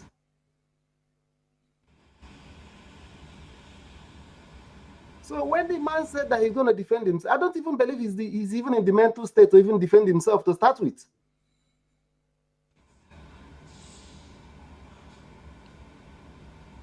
What I'm saying is that if you believe that you have something to put this man behind bars or even to kill him, pretend that you have given him conducive environments to defend himself. If you believe the man is asking to be put in Kuje prison, is that too much to ask for? Is that too much? I don't think it's too much. If you think that putting him in Kuje prison is a risk, please, does it mean that you people have decided that when you convict him, you're going to execute him? Because if you convict him, I'm still going to put him in Kuje prison or any other prison for that matter. Why not say, okay, we're not going to put you in Kuje prison, we're going to put you in Kirikiri, or we're going to put you in the other prison? Because at the end of the day, when you convict him, you still put him in prison. Except, like I said, maybe there's already an agreement that he's going to be killed the day he will be convicted. That is the least that you can do for him. The least.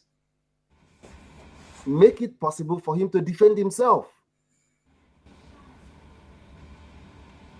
So that there will be a resemblance of equity. There will be a pretense that we are not actually targeting him. Because when all the evidence are pointing that he's being targeted, and this is the way he's been tried, this is the way he was given the opportunity to defend himself, I'm afraid I have to believe that he's actually being targeted. I just know within me that there is this kind of bias. You know, so many people that don't even know anything about the case, especially if they are not from a particular section of the country, will not even want to give him that benefit of the doubt. That is just the truth. Left for maybe more than 50% of Nigerians, they don't even want him to even defend himself in court. They believe that, no, he should have been killed since he's still alive. Why would he defend himself? We heard that he wants to divide Nigeria. Is that how you build a society? Because I know that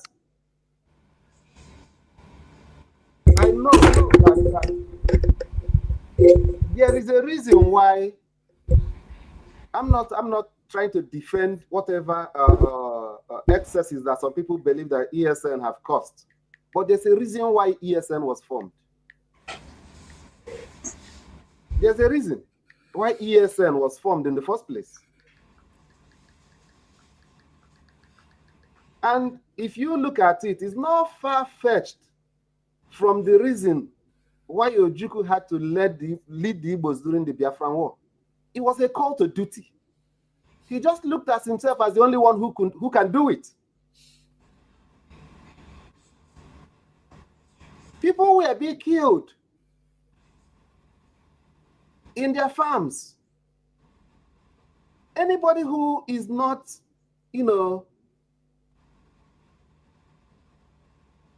playing the Nigerian game will know that the level of insecurity we'll have in the southeast today, or military presence or whatever,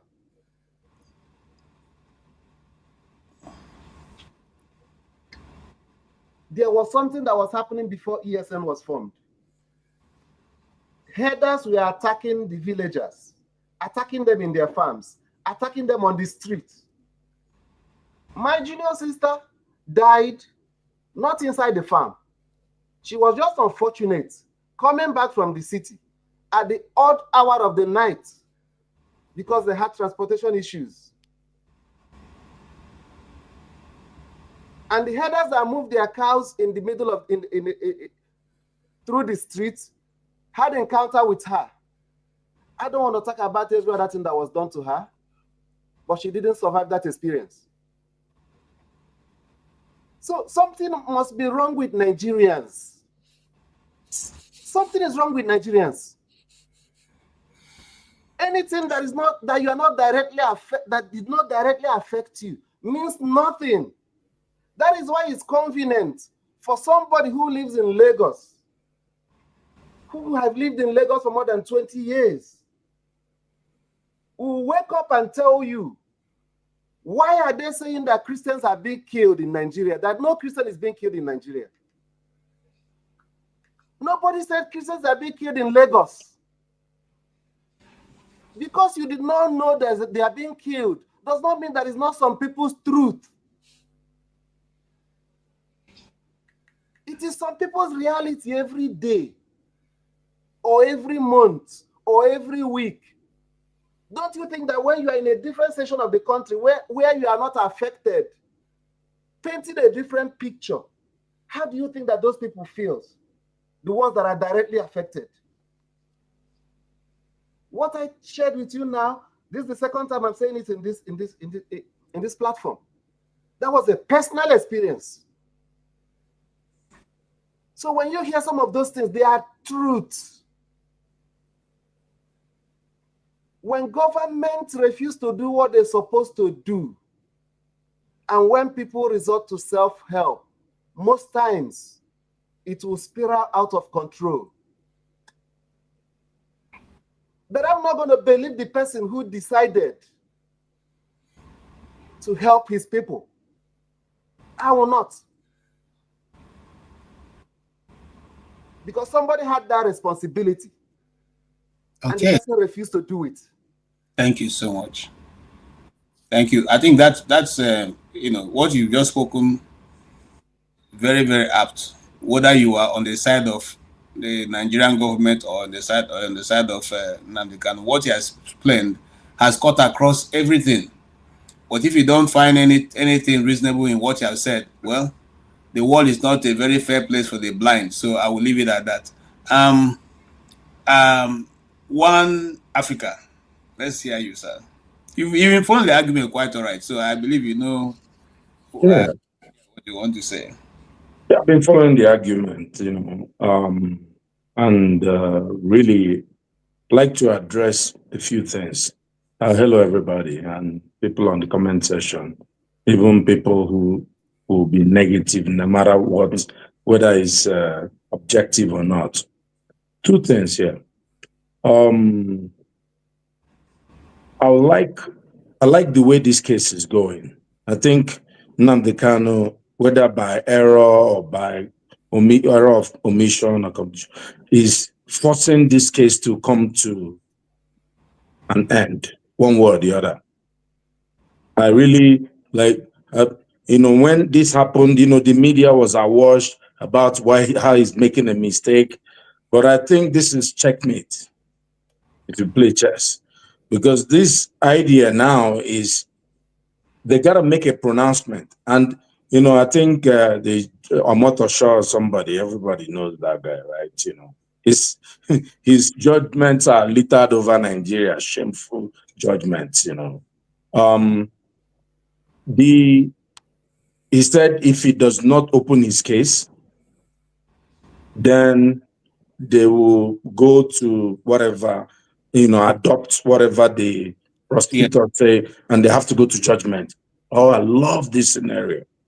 Because the guy is saying, and coming from the appeal courts, you can't build something on nothing. So the whole idea is that, he was brought into this country illegally. That's the end of the case. Actually, I want them to do something because, we want to have one Nigeria. People like me would like one Nigeria. I like the idea that we're able to, in fact, I think we should integrate more Black people. But, if you keep trying something and it doesn't work, then you have to, ask yourself, why do you keep trying?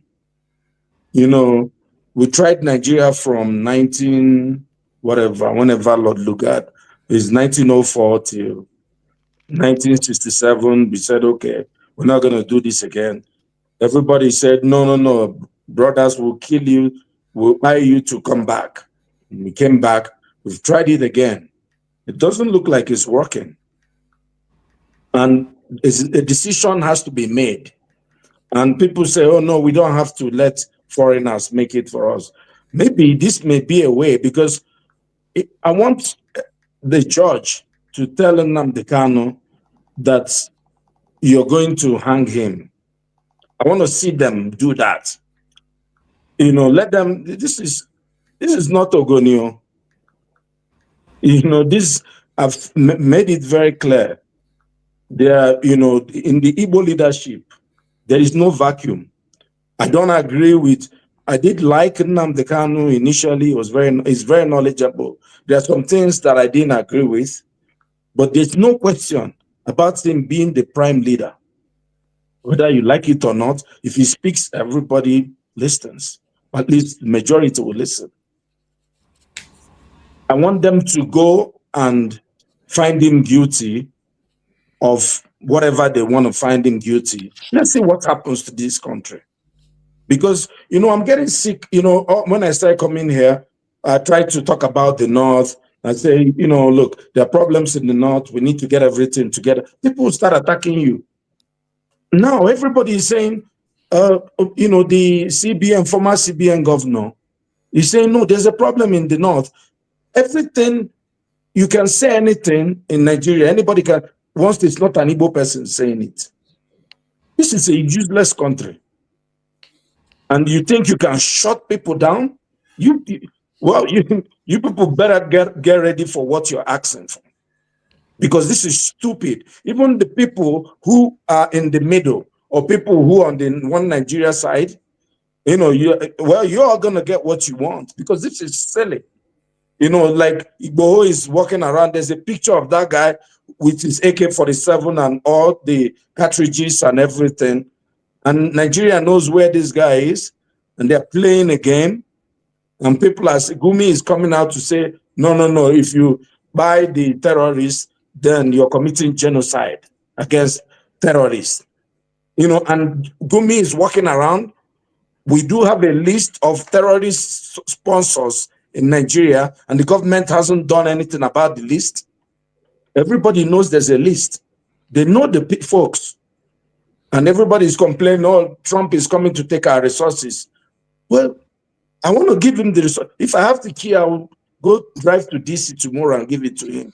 Go and take these stupid resources. Well, what has it benefited us? This is stupid. You know, like, you know, let me tell people, you know, the bias is things, you know, like you can see when people speak, you can even see, you know, how their bias thinks, you know, like it's easy. And I'm sick of it. You know, all these guys that will come in, oh no, try to tell Igbo people how to behave. Who are you? Go and behave yourself. First, who is doing well in Nigeria? Who is benefiting from the stupid country that we have there? Where, you know, our president, the last president, didn't he go and buy in London? I thought he loved Daura so much. He built, why didn't he build hospitals in Daura? He's been in power how many times? The terrorism is worse in his village than it's in my own village. I go to my village, I can sleep. He can't sleep in his own village. He had to run to Kaduna. What is going on with these people? Well, no problem. Nnamdi Kanu should, I like what he said, you know, there's nothing to try me on. Let them convict him and carry out the sentence. Then when you now do, you know, you go and matter him. Because when you do it, everybody, you know, is going to be very obvious. Let me see Tinubu or whatever, the judge that will sign that thing. Sign it. You know the fear. This is like Igbos need to just sit up, pump their chest, and tell people to go to hell. What nonsense is this thing? You know, we've tried to be nice, we try to be accommodating. People keep trying to talk us down. What is people are saying, oh no, you know, did he do something? Okay, yeah, he did something. Then what? Didn't every other person do something? Why didn't you leave them? You know, and I want to talk to her, speak the truth here. That, you know, my brother, You know, we have difference of opinion many times, but I think we found a way to be respectful of each other's view. And I'm not going to disrespect you. And, you know, this may be my last chance to doing this, really. You know, I think you're a reasonable guy. You know, even if you may sound, I know your biases. I do have mine, and we need to respect that. But I want to ask you something. Do you think that with, you know, whether Nnamdi Kanu committed a crime, whether he did everything, with the Nigerian situation and how Nigeria has handled people like him, do you think that he should continue in a trial or Nigeria should let him go? You've asked me this question before, and I've told you, maybe because of my background and my training, I'm a stickler for following the law. I'm a stickler for justice, the enforcement of law and order. I also believe in following the Constitution to the T. And I've told you this before. If I was in position of the president, and I'll tell you why. And it's a beautiful question because I was already writing something I wanted to respond to. I've told you, if I was the president, I would have said, call my attorney general. Has this guy's rights been violated, especially his rights to a speedy trial? If it has been violated, let's let him go. Barring that, because I am the chief law enforcement officer of the country, I would have said, listen, if we could reach a political solution with people like Igboho, with people like Asari, and with people like the northern Islamists in the north, is there a way we can reach a solution? Meaning, again, speaking on my own personal level, if I was president, that means you would have to renounce XYZ, tell your men to drop their arms, and let's move on into the future. There was something everybody else has said here. And Steph, nice seeing you again. It's been a long time. And my sincere apologies, you know, you've told your story before. And that's why I get wary when to say certain things, especially someone like Tony and Steph, whom I obviously love and have a lot of respect for, because I know they face personal pain on the whole issue, the fiasco in Nigeria. But this is my question, and this is why I asked him a question which he wasn't permitted to answer.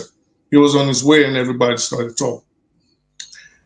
At what point do we now, if we say we want a stable, properly run country, which we know that one of the leading needs in Nigeria is a good judicial system. It is sorely lacking in Nigeria. There's no fairness. The court system is haphazard. People get locked up for stealing chickens and just get forgotten for 14 years. You know, like Nnamdi Kanu's case, we see there's a lot of postponements and recusals. Of course, this is because of the dynamics of the country, right? But at what point do we now say we want to follow the law? Because if every time someone gets arrested or charged or is being prosecuted, they can easily point and say, well, you didn't do that to that guy. Why are you doing it to me? You see what I'm saying? So when do we now start enforcing the law in Nigeria? Because this is a dangerous precedent. And this is one of the things that has kept Nigeria on its ass. Because cases are never properly prosecuted, laws are never properly enforced. You get what I'm saying? So Yeah, I think you asked, if you don't mind, let me take it from there. So, sorry, Roger. Look, what you're saying is not unreasonable.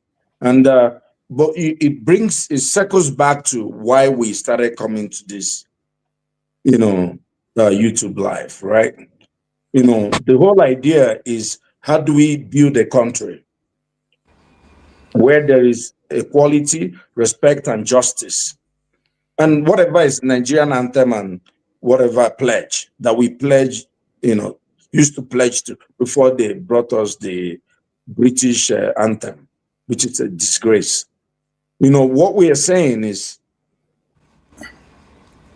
justice is justice, is at least whatever you're giving A, give it to B.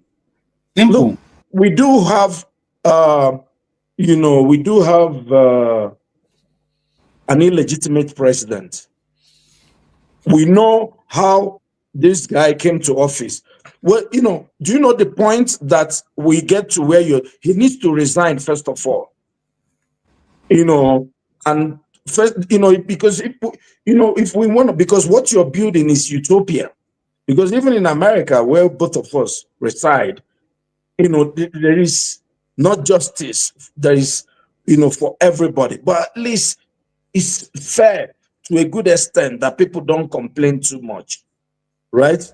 We saw what happened with George Floyd, that made everybody now zone into the case, and you could see what people feel was the right thing was finally done.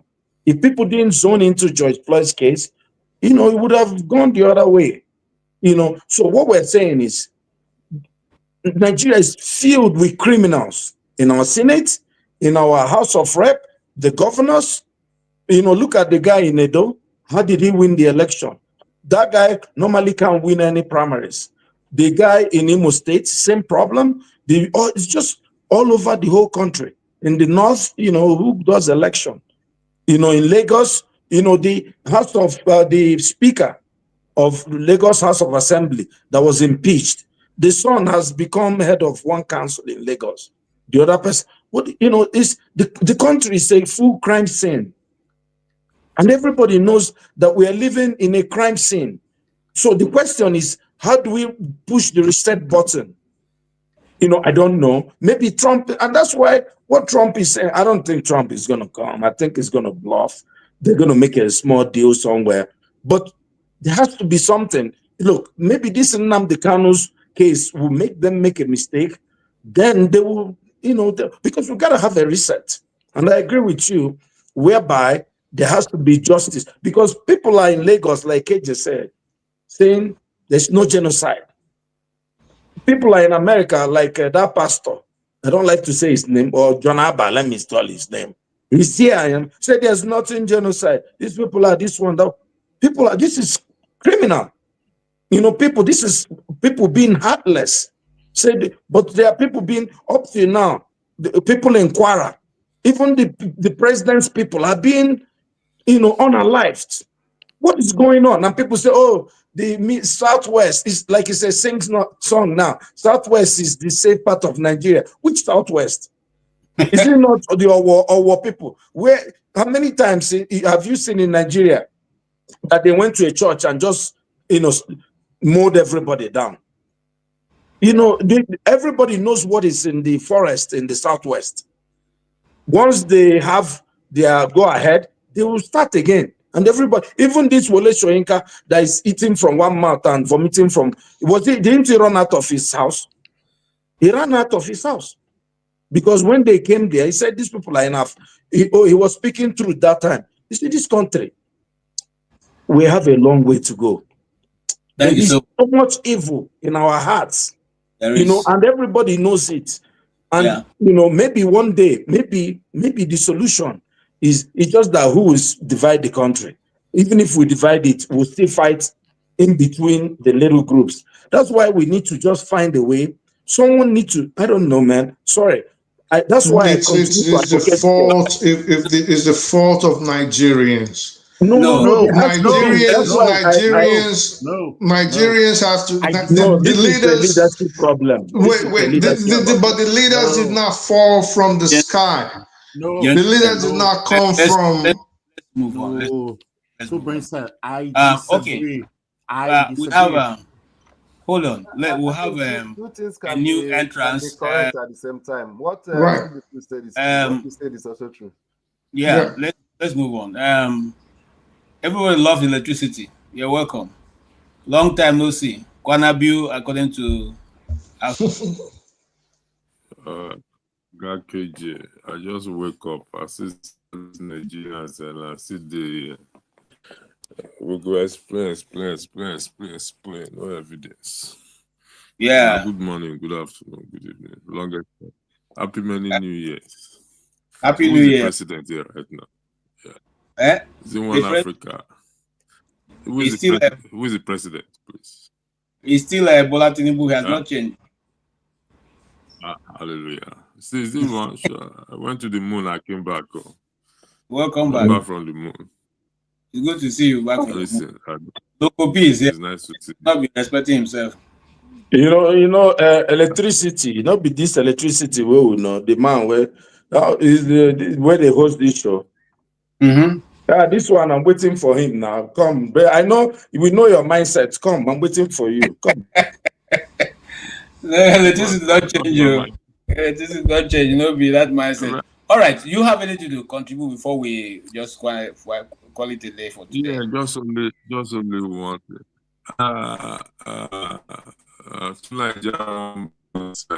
What was the last thing you just said now, please? I speak the truth. What was the last thing you said just now?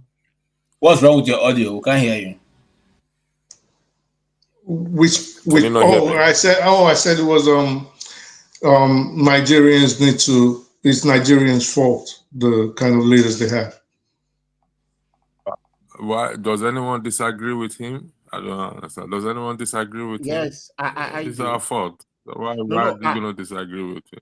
Everybody loves. I think you've just come in, and I don't want to take your time so that you can make your contribution. But quickly, come again. I said you've just come in. I don't want to take your time. AJ, when he talks, I like to counter that man. I'm waiting for that man. I know his mindset. He tells Igbos what to do. That's the only thing he comes here to do. So me, in my opinion, I don't think it's Nigeria's. When you talk about Nigerians, what do you mean? I mean, you mean the whole 220 million? Listen. The truth be told, I'm It's just not. echoing what. Can you hear me? Yeah, I hear you. Yeah, I'm just echoing what he said now.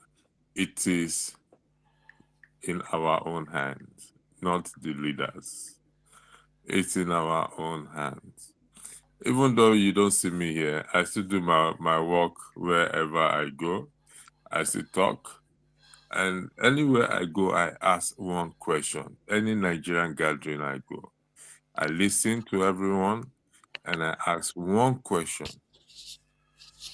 Can we stop giving bribe? 2 days ago, I asked the same question on the platform, and somebody said, no, we can't. Things can be done in Nigeria without giving bribe. I say, you see why we can never have change. This is the ordinary citizen. We're not talking about leaders. We're not talking about leaders. So the problem in the country is bribery and corruption. And the question I ask again, can the ordinary citizen stop giving bribe? Because if the ordinary citizen stop giving bribe, the taker, the axer, or the receiver will fight back.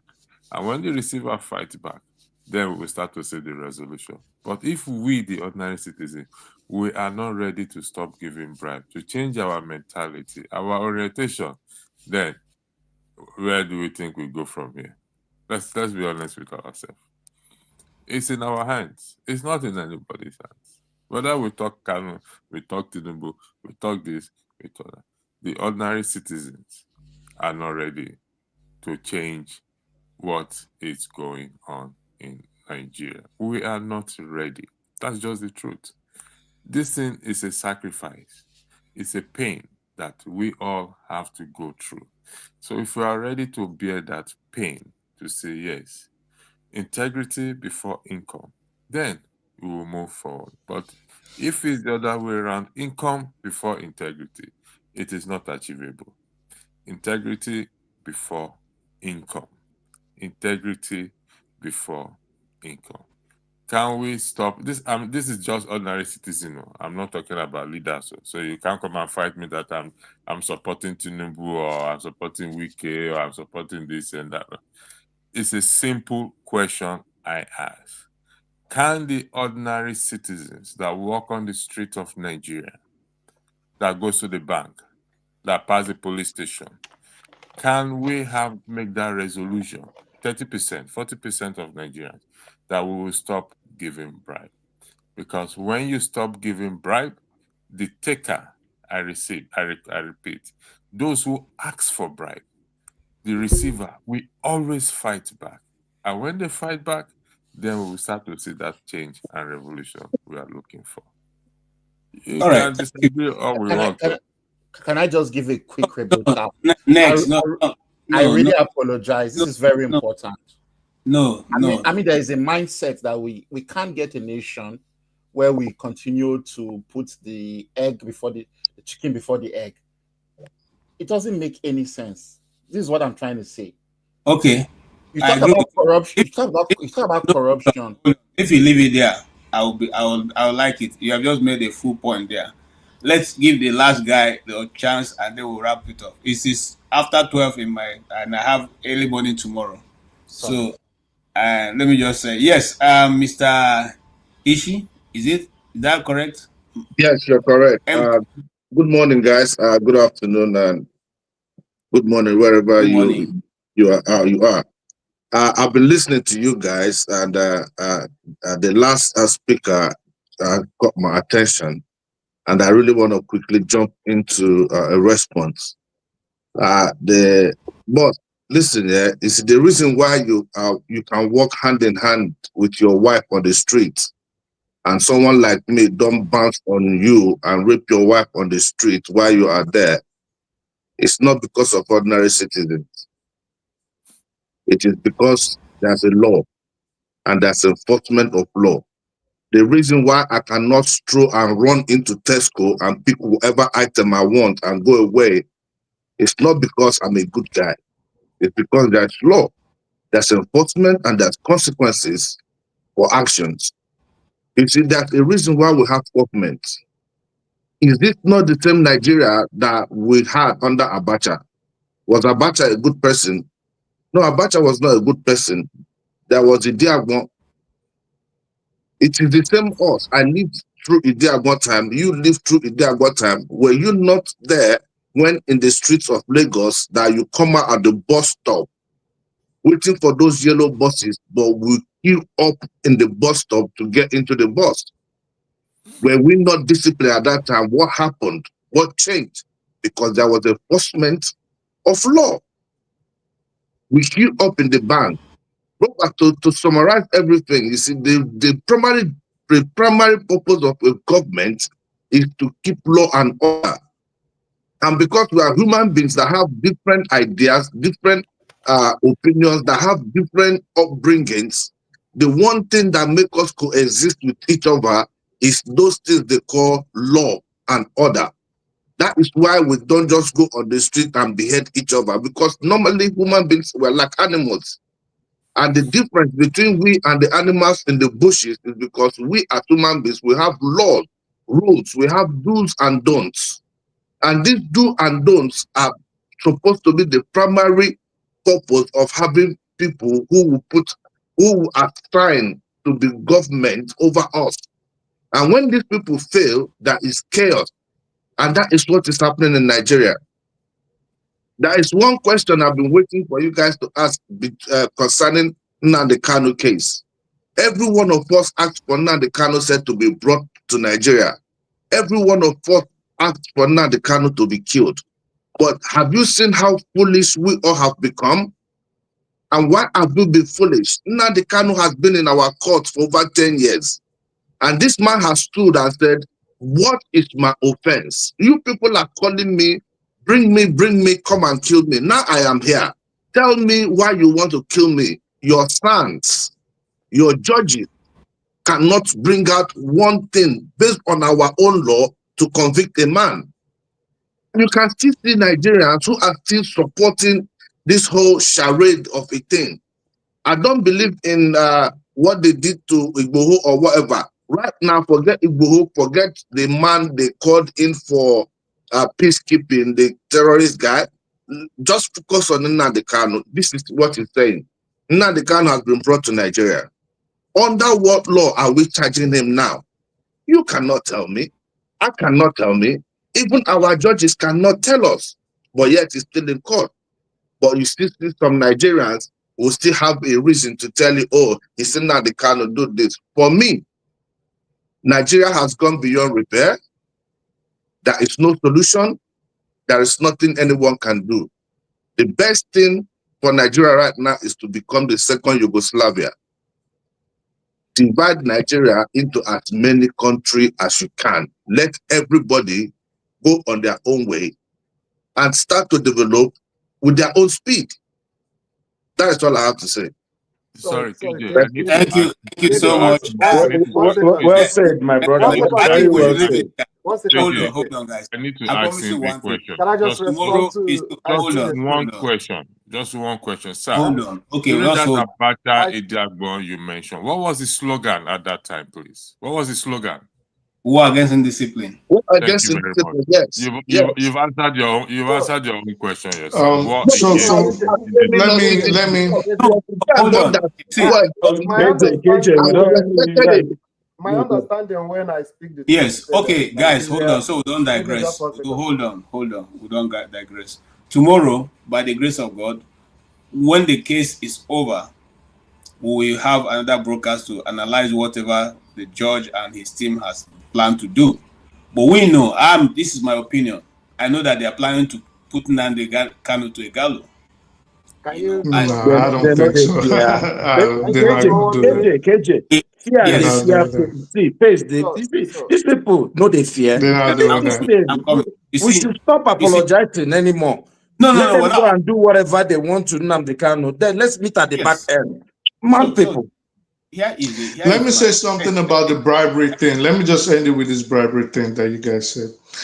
Why is it that Nigerians always, for example, and I'm putting this book on Shore's table because I see he has a lot of loyalists, and I actually do like him. Well, I would say I did like him because I'm seeing certain things I don't understand now. It's just 30 seconds. Just 30 seconds. Why can't we have, or why can't he organize with this so-called revolution and protest? Why can't they start off with a 60-day, we're not paying bribes all over the country revolution? Or 90 days, we're not paying bribes, nobody's paying bribes, nobody's bribing anybody, nobody's taking bribes. That's way better than thinking. So what is should stop paying bribe first before all right. I thank you, Mr. 2 seconds before you close, please. Please, I want to speak to my brother in yellow that says let them do anything to Nnamdi Kanu. Then this thing. Listen, I'm Igbo. Yeah, and as it stands right now, I am a very, very ashamed Igbo person. Igbo has lost its Igbo-ness, and I can categorically tell you right now, as we are sitting down here, that if by tomorrow they sentence Nnamdi Kanu to death and kill him inside the court, nothing will happen. My brother, I've never disagreed. Everything you said today, they have pushed the Igbos to the point that this Nnamdi Kanu shouldn't have existed. Igbos should have reacted long. But no, my brother. No matter what they do to us right now in Nigeria, nobody can do anything. My brother, we know they go anywhere now. We are here now. Stand up together as Igbos, then we will never be free in Nigeria. I know now. No. Hold on now. Look. Let's see what it's a movie now. Now you see that where actor they go kill, where they kill actor. Make we watch now. No worry. All right. On that faithful note, I want to thank each one of you. Ngos, Nats, Nick. I beg, teach me how to call the name. Ugwa. Okay. Okay, Ugwa, thank you so much. You are the very first to come in, and I really appreciate your contribution. It was quite apt. Jago is coming now. If I don't give him an opportunity, we'll say I've done bad. So please, you guys, just have Jago for 2 minutes. Let him say what you need to do, and we'll close. And I'll have another one. Thank you. Thank you very much, KJ. I really appreciate you on this show, man. Thanks. You have to be coming. Thank you very much, KJ. Thank you. Good evening good morning indeed to everybody on the panel. I only have this thing to say. I've been listening to the whole thing.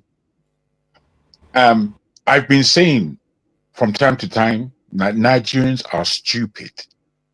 Our man, my brother Odi there, he doesn't like that adage, which is fair, and I do understand it. But he himself said it today. I don't know if he remembers that he said it very clearly.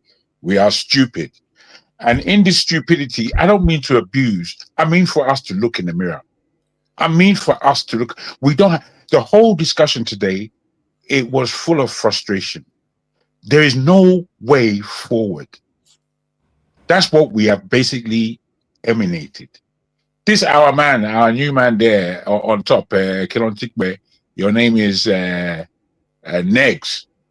You know, you're very polite and you like to be politically correct, but all that kind of thing, you can throw it out the window when you're talking about Nigeria.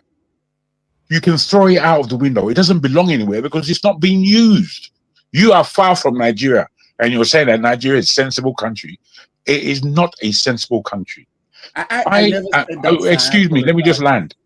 I am of the opinion always that Nigeria is greater together than it is apart. However, my consciousness is telling me that this country is coming to an end. What we do not recognize is that the opportunity that this idiotic Trump is giving us is for us to galvanize our spirit. But we are not going to take that time. We are not going to do it. Because why? Because we're stupid. We don't have balls. We don't know how to say no to the injustices that we all face because it's happening away from us. It needs to bite us in the ass before we can admit that there are injustices. We are a sorry lot. We are a sorry lot. We need to be ashamed. My brother, Steph, I'm very pleased to see you. I'm very pleased to see that you're well and you are looking smart as usual. KJ, I thank you for bringing me on. That's basically all I want to say. I thank everybody for being involved in this conversation. Thank you so much, Jagun. I really appreciate that. And I want to end also in the same way that you have started. Look, a country can only be built with the same wage, with the same scale for everybody. You see, when I started studying the Nigerian pattern, I started realizing long time ago that nothing was real. Nothing was real. Not the census, not the geographical locations and the landmarks itself, not the people. So everything was skewed towards making a particular section of something look good, even though it is not good. And that narrative has continued and is continuously to expand. Just some days ago, I was looking at a Nigerian map. Somebody brought it to my attention. He said, how come Benue is not? And then he said, have you seen anywhere in the cardinal points where there's a central Nigeria, not central, not west, not east, south. Those are conjunctions to just keep dividing the people. Now, and from what you were saying, he still went ahead. Why would there be 2 people in 4 different states when they all are supposed to be together in one place? Why? Why do you have to have, certain regions divided into small bits, and then there's no cohesion even with their own people? They wear the same clothes, they dress the same way, they speak the same way, but they've been splitted into different units around. Before now, it was the thief people who stopped the advancement of jihadists. But now they don't have that cohesion to be able to do that kind of a thing because they've been divided into pieces. So the question be, are we really serious Can you, if you leave this show now, go and look at the Nigerian map again and say, please try to divide it north south, north south, and north south, east and west, and then tell me how the east, which is where I come from, is supposed to be east. If you call my part east, then what do you call Cross River and Kwaibo? Okay, go look at it. So if we are ready, no, I'm not going to allow you to speak. I'm ending it because it's already too long. If we, I just want to say that the Igbo land is not east. The most easterly part of our country is not Igbo land. It's more the what you would call the Igbo land is more Middle East rather than middle. Yes, now we won't call it east. So you discover that the whole arrangement had been made, not right in the first place. I agree. And then, if we want to go on as a country, let us sit down and marshal these things out. Okay, why will you will negotiate with a terrorist who is ravaging the north, the middle belt, but you not negotiate with Nnamdi Kanu or the Eastern Security Network or the IPOB people who have been just demonstrating with flags? You will not negotiate with them. You can't negotiate with them, and all you can tell them is that you are just a dot, and we can finish you. God don't carry that one. They go. No worry about our past tense. But he caused all our problems. He was an architect of our own. So let us again sit down as we move in, and let us observe and see if there's going to be really any change. But I doubt, because we are constantly being divided as the day go by, even further away from each other. And only God will help Nigeria. On that faithful note, I thank all of you.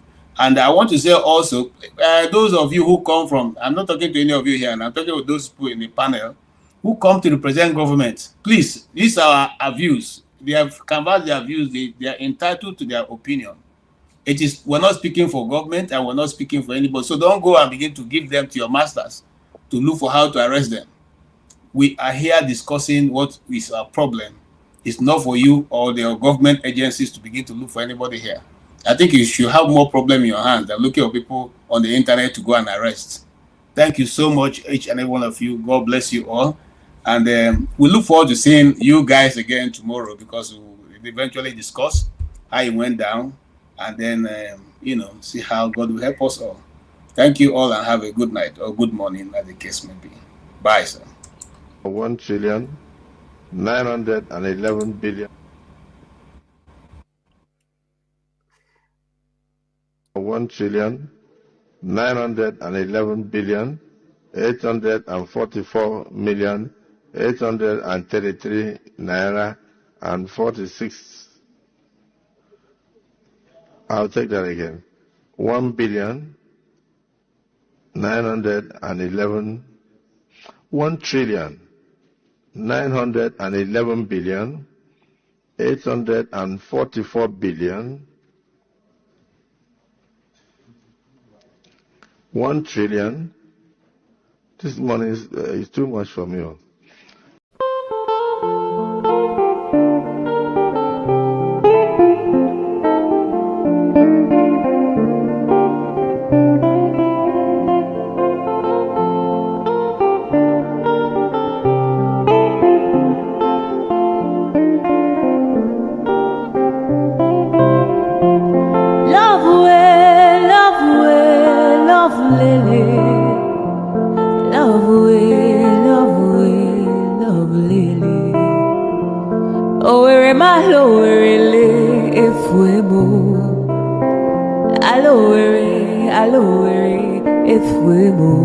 I am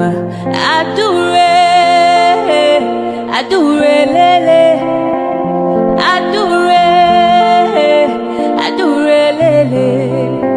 idu kwa samaka onyoma odiga powder, idu kwa samuku onyoma odiga fomu, idu kwa samishi onyoma odiga pilu. Oh lo lo lo lo, aturu bwebule wakamwa iwariwo. Ice Rosa Olerio. Rosanna Oleri, Rosanna Oleri, Odikadimba. Adure Oleri, Adure Oleri, Adure, Aturubwe Bule Wakawa, Iuriu, Adure, Adure Lele, Adure, Adure Lele, Ido Wasamaka, Onyoma, Odika Powder. Idu kwa samuku onyoma odika fumu. Idu kwa samishi onyoma odika pilu. Ololo lolo aturubu epule waka wa.